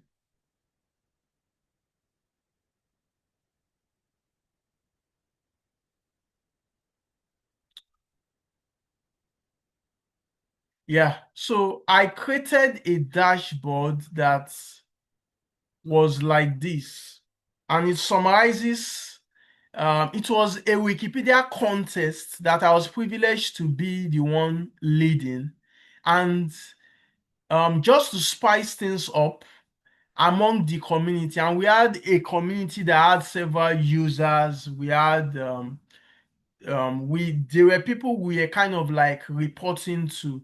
So instead of just reporting to them with raw data, we created a dashboard on Power BI, an interactive dashboard that lets them know an high-level summary on what the status of the contest was at that moment. And because it was integrated to a live data source, we were able to, it was being updated in real time. So you can see here now that the people that were giving us grants to organize the contest, they are not interested in technical data. They just want to know how the contest was actually going on. They can see clearly that Arabic Wikipedia had the most users, followed by English Wikipedia, followed by Spanish Wikipedia, followed by Yoruba Wikipedia. So you can see that this data visualization, business intelligence, is not a business, but I mean, we can see the top Wikipedias out of about, there are about close to 100 Wikipedias now, 100 language Wikipedias, but we had all of these as the top ones that participated in that particular contest. And you can see some of the articles created. I think our target was about 2,000, but we got to 3,144. The number of languages, 19. At 6, then we see some high-level summary. So this is business intelligence. There are a lot more dashboards around this. And this was 4 years ago. I didn't even know I had not deleted it. But let's just be business analytic conscious when it comes to data. Okay, so let me go back to my workspace.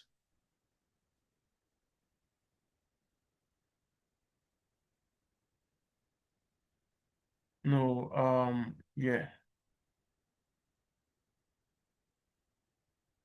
Okay, no, Power BI. Yeah. So we have this. Normally, if I want to start a Power BI project, especially if I'm dealing with real life data, what I usually do is I need to create a lakehouse first. Lakehouse is like my data warehouse that I usually integrate to my Power BI platform through data fabric. So if I should come over here, I can navigate to fabric.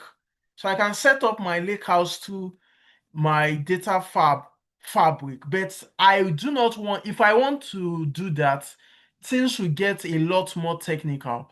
So I want to go through the easy route. So what I'll be doing is let me just show you that how important data transformation is before I do just a little bit of simulation. So let me come over to new reports.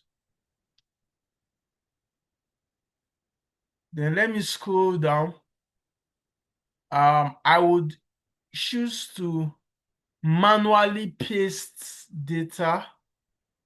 Let me choose to manually paste data rather than using Excel or CSV.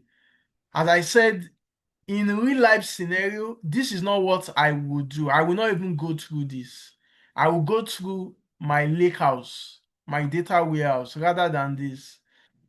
So even if I want to use this, before I actually click on this pasting manually, I can also connect it to an Excel in a SharePoint online. So I can click on Excel. Oh, I've clicked on it. Computer is slow. So I can create a connection. I can just paste the URL to my Excel. I can paste the URL to my Excel here and it will automatically fill all of this up, and or I can browse my OneDrive and things around that. So I can use this part as well. But I will not be using this part for this demonstration. I'll be going through pasting it manually, the very easy part. So I'll come over here.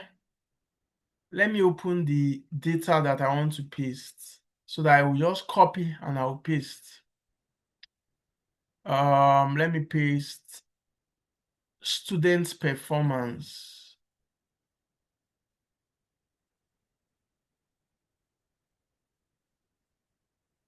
I really hope we are going to have time for questions.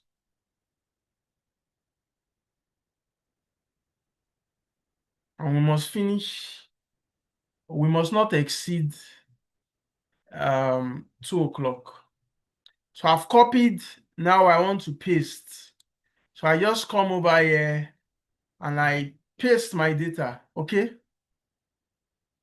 So this is actually a data that is trying to check the concentration level of students when they are, by looking at their sleep hours, their stress level, their study hours, trying to, so let me explain this data set first so that we would appreciate it.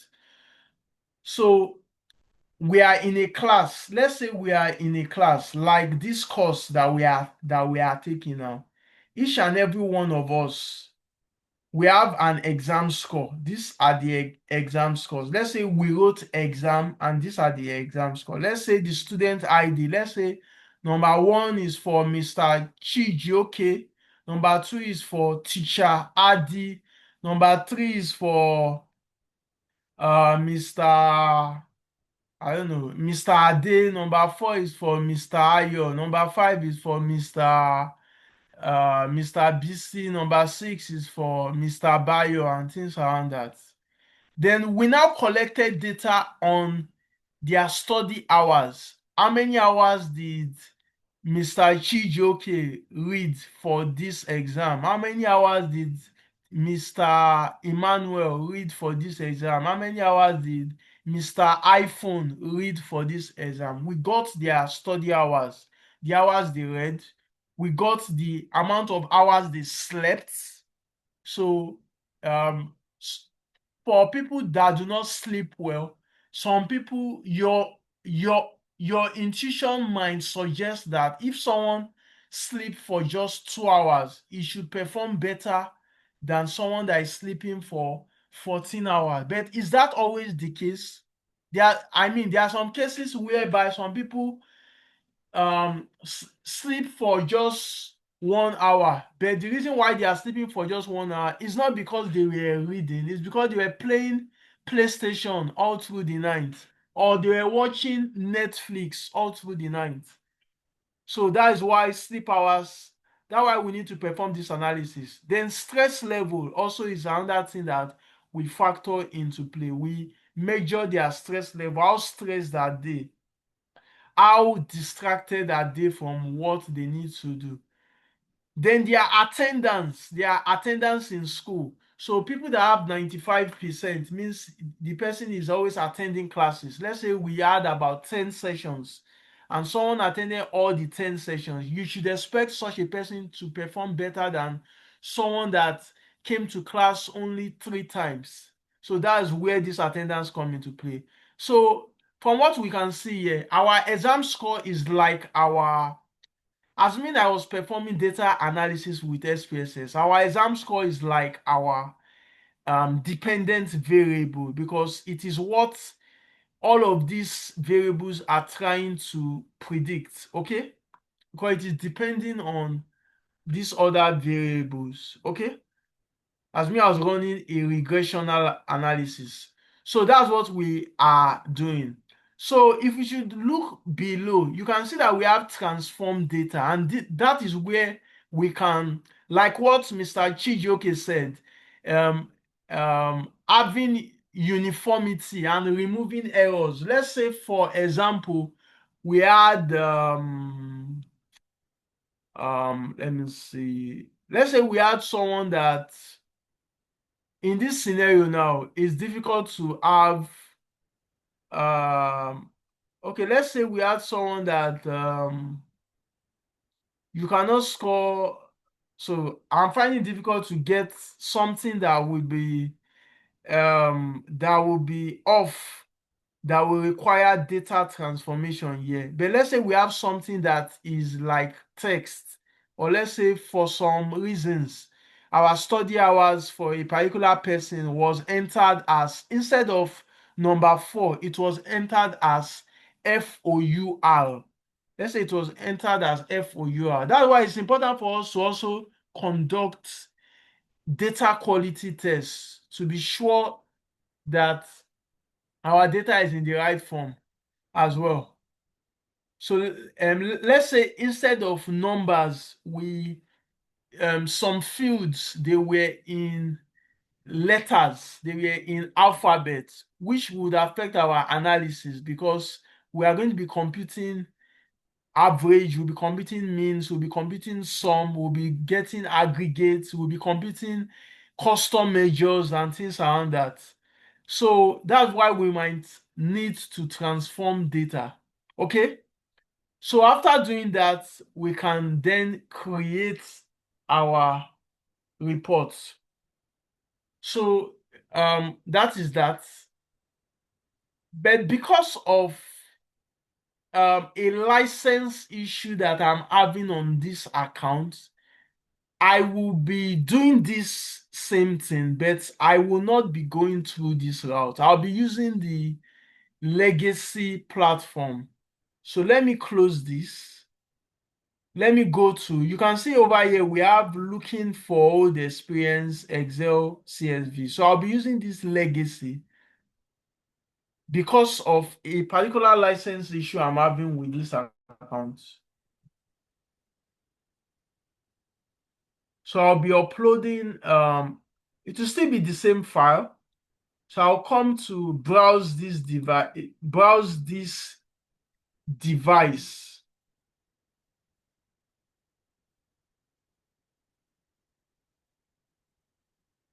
Then I'll go to my downloads. I'll make sure I pick that particular file. Student performance.csv. It's a CSV file. I select it. And you can see now it's uploading, it's importing. And we are going to see some quick reports from this. I'm just trying to create something very simple for you. Something very, very simple. This is not a real life data. This is from it's a simulated data set. So you can modify the kind of graph you want. If you don't like this, you can come over from clustered bar chart. You can change this to, I don't know, let me change this to donut chart. And we have something like this.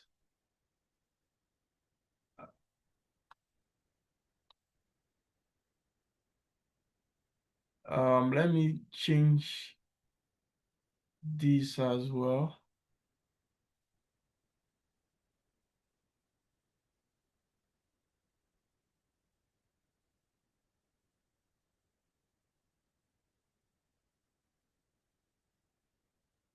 Let me change this to stacked area chart or stacked area chart. So it also depends on the type of data, on what that visualization require. Okay, so I think this might also work.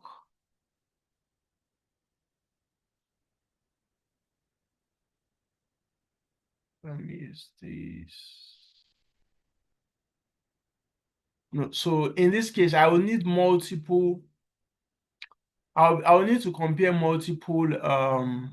So let me pick something that is for just um a single variable on the x-axis and a single variable on the y-axis. I think this is fine.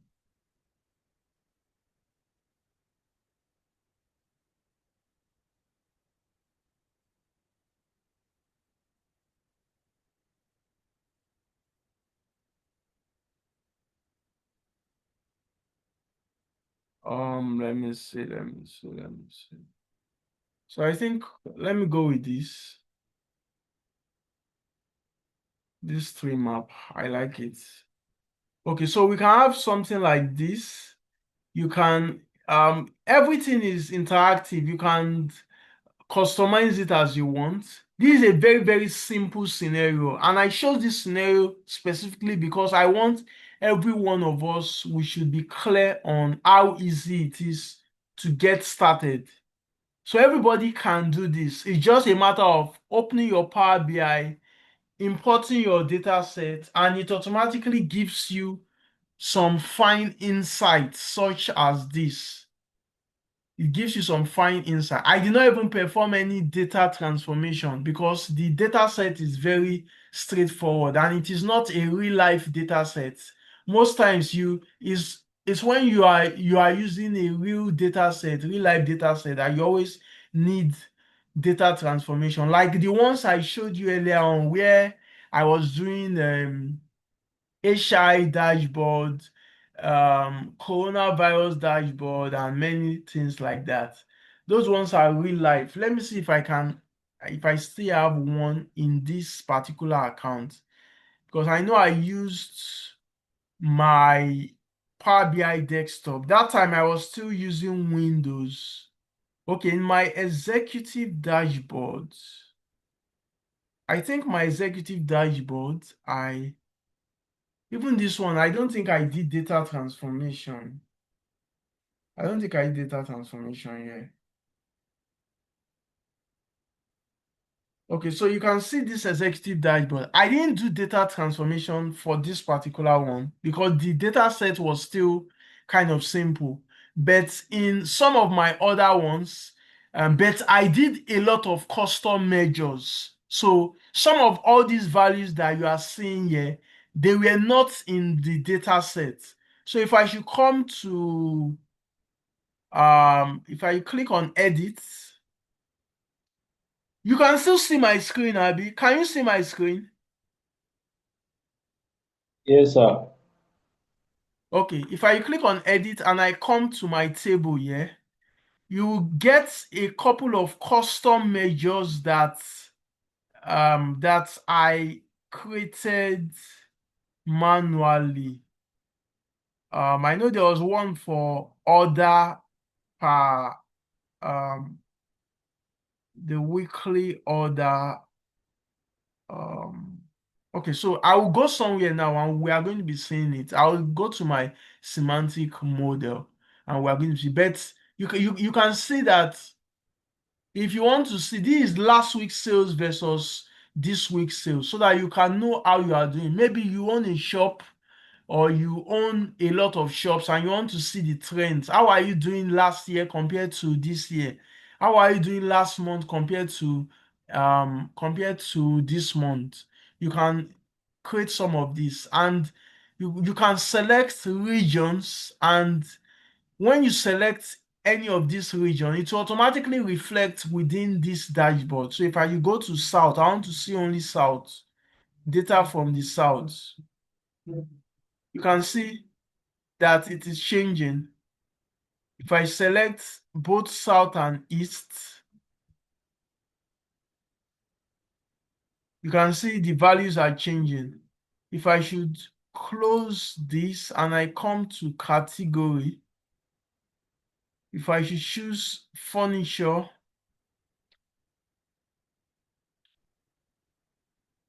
office supplies, you can see all of this. So let me show you just the custom measures. So let me see if I can open the semantic model.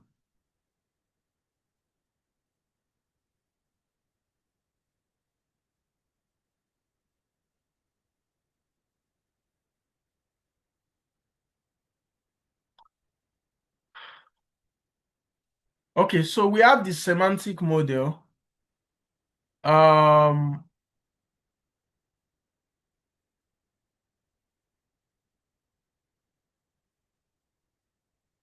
if I should come to dash queries, I want to show us how we can create our custom measures. Yeah, so when you come to define new measure, and what I mean by custom measure is that custom measure is like you want to create a new column, or you want to create a new variable that uses data from your data store to to get its value. And that's something that you will do a lot when you are when you are working in a professional dashboard. So we can see how we can get to that. Before we start to get confused, let me go back to this. Yeah, so we can see that it's very great. Unfortunately, I have so if you have um an existing Power BI project and you want to import it into another account, like I can send you some of my previous Power BI projects, especially from the desktop when I was still using the desktop very often. If we should come to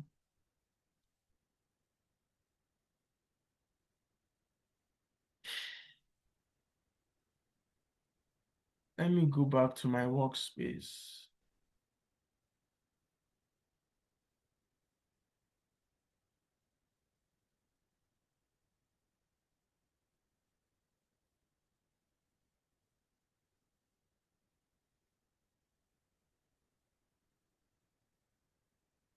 Yeah, so if we come to our workspace, the way I usually import when I'm in the cloud, what I do is I usually import from my data fabric. So I switch over to fabric.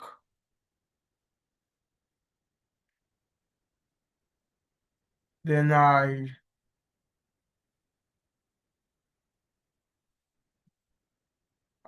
create a new workspace. No, I don't want to create a new workspace. So let me just select this workspace here. Yeah, so when you select the workspace, there's an option to import. So once I come over here, I can import a new report. So I can report a report by clicking here. I'll be able to import from my computer. So I think that was even how I was able to import the executive dashboard, because that one was from desktop, Power BI desktop. I didn't work on it from Power BI Cloud. I imported it here by just coming to report, then it will tell me from this computer, OneDrive, SharePoint, and the like. So you can import and continue working with it from here. So that is that. So we have 15 more minutes to go. But before I start taking questions, we've not done any um we've not done any sample on PSPP, and I really want us to do at least one analysis on PSPP. Let me see. Let me choose the data set I want to use.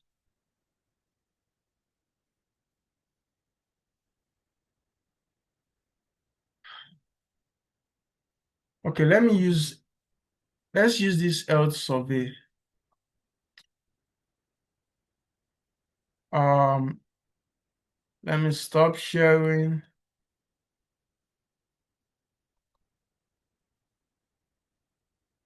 Okay, let me launch PSPP now.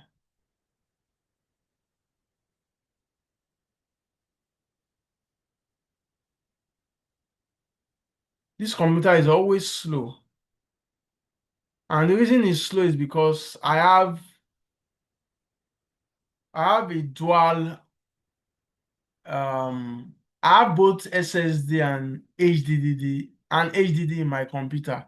I installed one operating system in my HDD. I installed another operating system in my SDD. I'm in my HDD operating system now. The other, before our break, I was in my SDD operating system. So let me share my screen, my PSPP screen, so that we can quickly perform one analysis and before I take questions.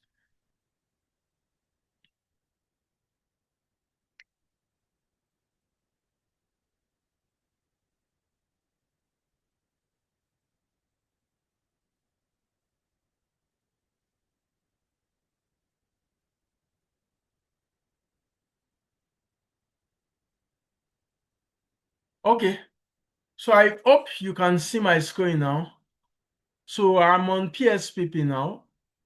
So I want to import a data set. So the way you import a data set, I come over to File, I come to Import Data. It's exactly the same as how you would work with in SPSS too. So I want to select the data set on health information, health survey. I select it.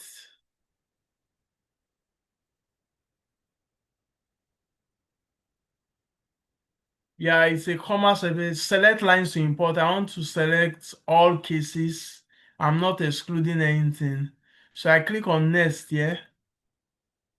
Yeah, so first line, I should select line above selected line contains the variable name. So this is the line I'm selecting.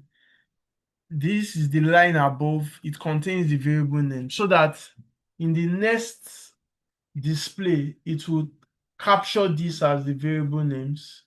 So I go to next, and you can see now we have the line respondent ID, gender, smoking status, exercise frequency, health status. Okay. This is fine, comma separated, double quotes, and it's good. Yeah, so these variables are fine. If I like, I can change this gender to a nominal variable because I know gender is definitely nominal. I can leave the others for now. Then I click apply. Okay. So now let me be sure that you can see my screen, not the output screen, but my actual data screen.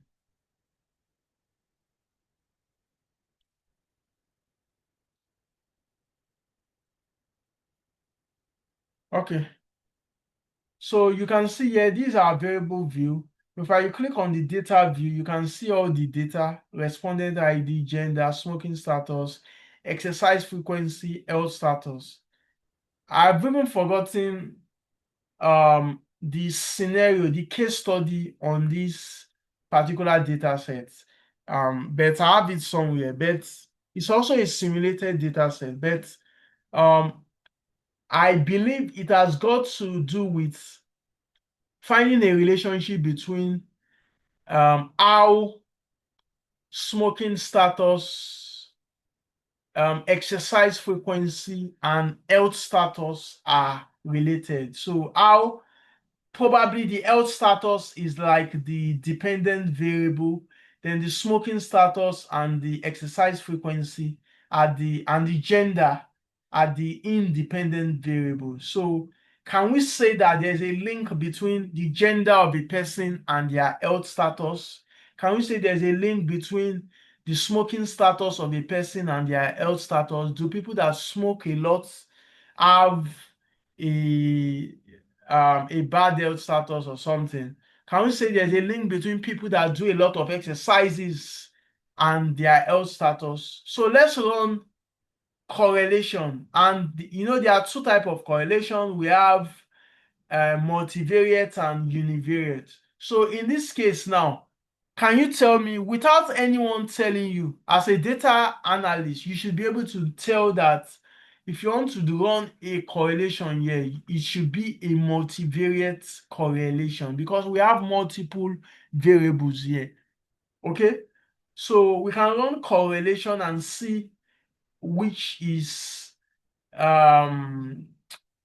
where we have correlation. I mean, correlation is something we can run here. We can also do some kind of regressional analysis because we can try to predict health status based on this. There are many analysis I can do based on this data set, but because of our time, let me just quickly do correlation. We come to analyze, we come to here's correlation, bivariate correlation. Then we come over here.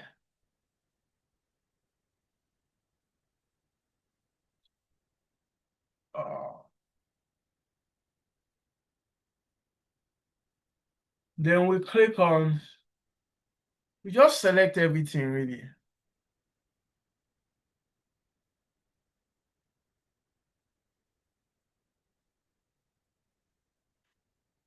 So I think what I would do,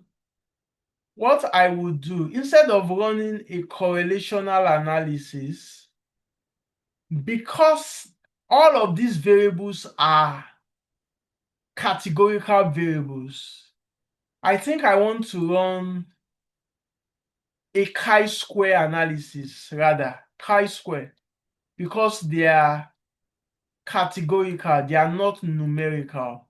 So I want to run chi-square. So I'll come to analyze. I will go to non-parametric. I'll click on chi-square. Let me scroll this down. I think chi-square is more appropriate for this. Then I'll pick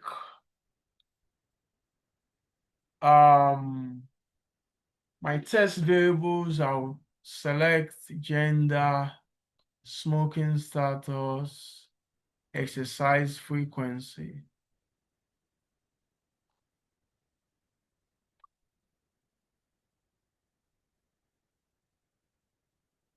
Then for the health status, I would slot it.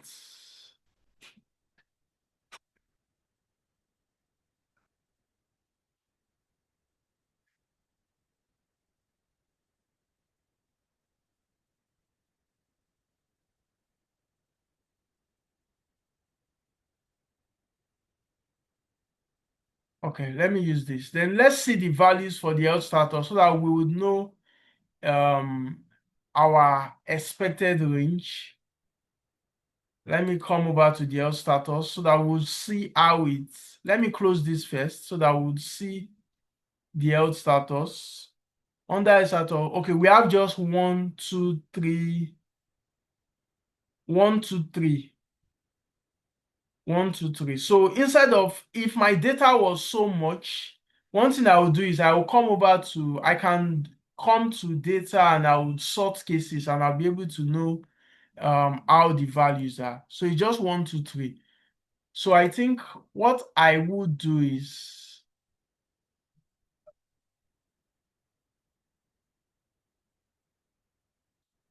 oh, okay. So let me open it again. My computer crashed, so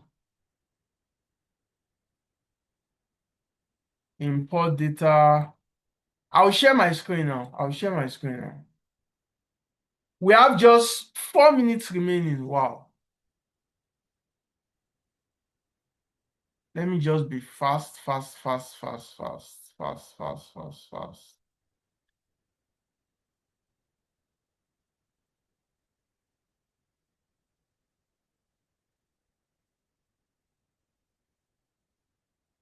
Okay, so let me share my screen. I'll just go straight to what I am doing.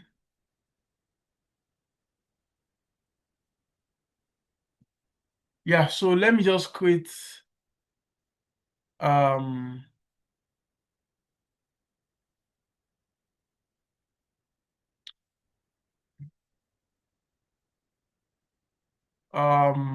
let me just go back to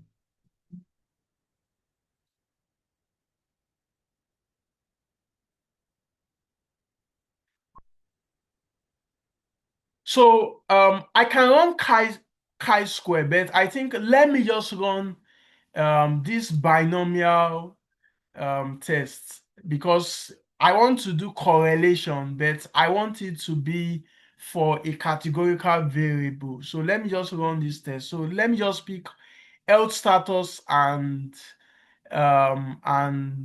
smoking status. Let's just do this quickly. Health status and smoking status, and let me just run this quickly. So let me share the output screen. And let me just share the output screen. Get your questions ready. Get your questions ready. So I believe you can see the output screen now.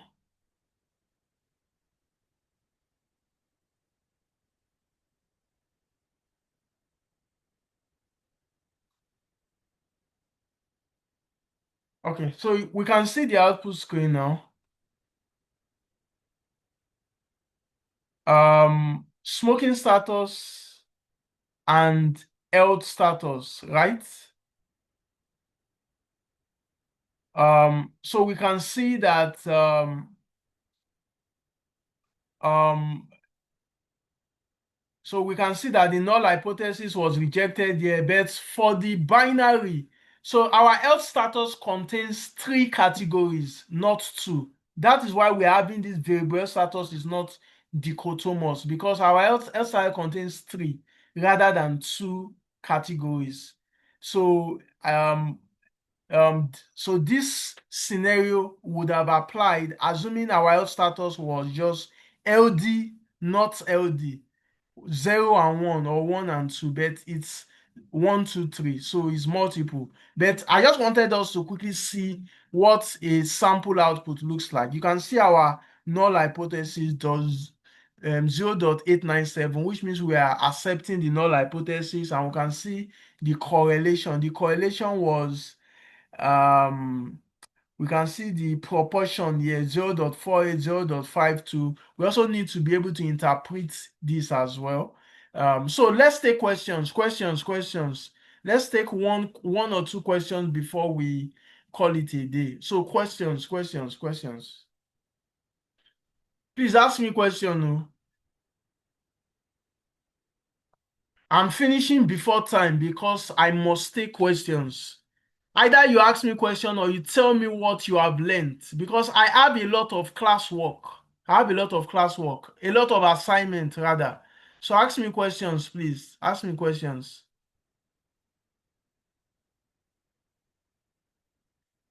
Ask me question. If you don't have any question, tell me what you have learned. Anything, what you have learned from today's class. I'll be calling names. I'll be calling names if no one. Okay. With data analysis, is it safe to say to know Excel very well? Well, most times Excel will be your data source. Most times you'll be using Excel to get data into your data analysis tool. So knowing Excel definitely would help you. It's a good foundational knowledge. Yes. Knowing Excel will definitely help you. Knowing Excel will help you. Yeah. So you need to know Excel, but you don't necessarily need to be a big expert in Excel, but you should just know how to navigate your way around Excel. Like when I was sorting cases, I was able to. It's something you can also do on Excel as well. So you should know Excel very well. Yeah. Any other question? Any other question? Ask me questions, please. So Millicent have asked a question. I'm expecting Mr. Emmanuel. Mr. Emmanuel, please, your question. Or tell me what you learned. Or if you did not learn anything too, tell me that you didn't learn anything as well. Good afternoon, sir. Yeah, good afternoon. You delivered a great lecture, and I love the lecture. Though my network has been off and on, Okay, and so mostly time you want to demonstrate the practical aspect of it, my network will always, you know, okay. All you right, must that's confess fine. it. Lesson. Though the Okay. question I wanted to ask, in fact, I just Yes, as you were about entering the question and answer, my this thing went off again. So I don't know how we can you can give us how can install the XPS and the ZPSP. Power BI. Yes, and Yes, so PSPP and Power BI. I have all these online data analysis. I think I went through that before, so I have the Power BI installed in my system. Oh, That okay, was okay, like so I've been doing some analysis with some okay. data, just random data like that on my own. So at least I have maybe let's say 20% idea on data Oh, wow, analysis. wow, wow. Yeah, Excel is what I use in working every day in my place of Oh, work. okay, okay, okay, Is this okay. XPS and the other? The last two we just use. Yes, So and PSPP, PSPP. yes, because I Yes, did not yes. really. So I don't know if Okay, you okay, can maybe through the recorded version I'll be able to go through it and okay, get okay, like okay, I okay. don't have I will much do that. question. I will do that. That's a very, very good observation. And Secondly, sir, I don't know if you can maybe drop your contact so that in case you have any yes, challenge, yes, ask you yes, up for guidance or whatever. Please, sir. yes, yes. I will do that also as well. Thank you so much. Thank you so much for that observation. And I would give you a guide on how to install SPSS and how to install PSPP, PSPire. Yeah, I'll send you the setup and how to install them. So Mr. Felix, tell me your what you learned or a question. Mr. Felix, what you learned or a question.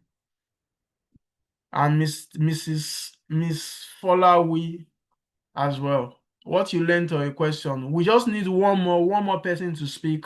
We're already 5 minutes into our um Mary, Miss or Mrs. Mary as well. You are free to Don't speak. mind the Just time. one Oh, more person. if there are some other people that have questions to ask, it is our time now. Except you are in a hurry. When the class is interactive, we don't mind the time, sir. Yes, yes. Thank you. Thank you. Please, do you have any other question? Anyone? Or is there anything that is not clear to you? Is there anything that is not clear to you? Because we are going to be having assignment. I will paint a case study, like a case study that it will be like a story, a long story.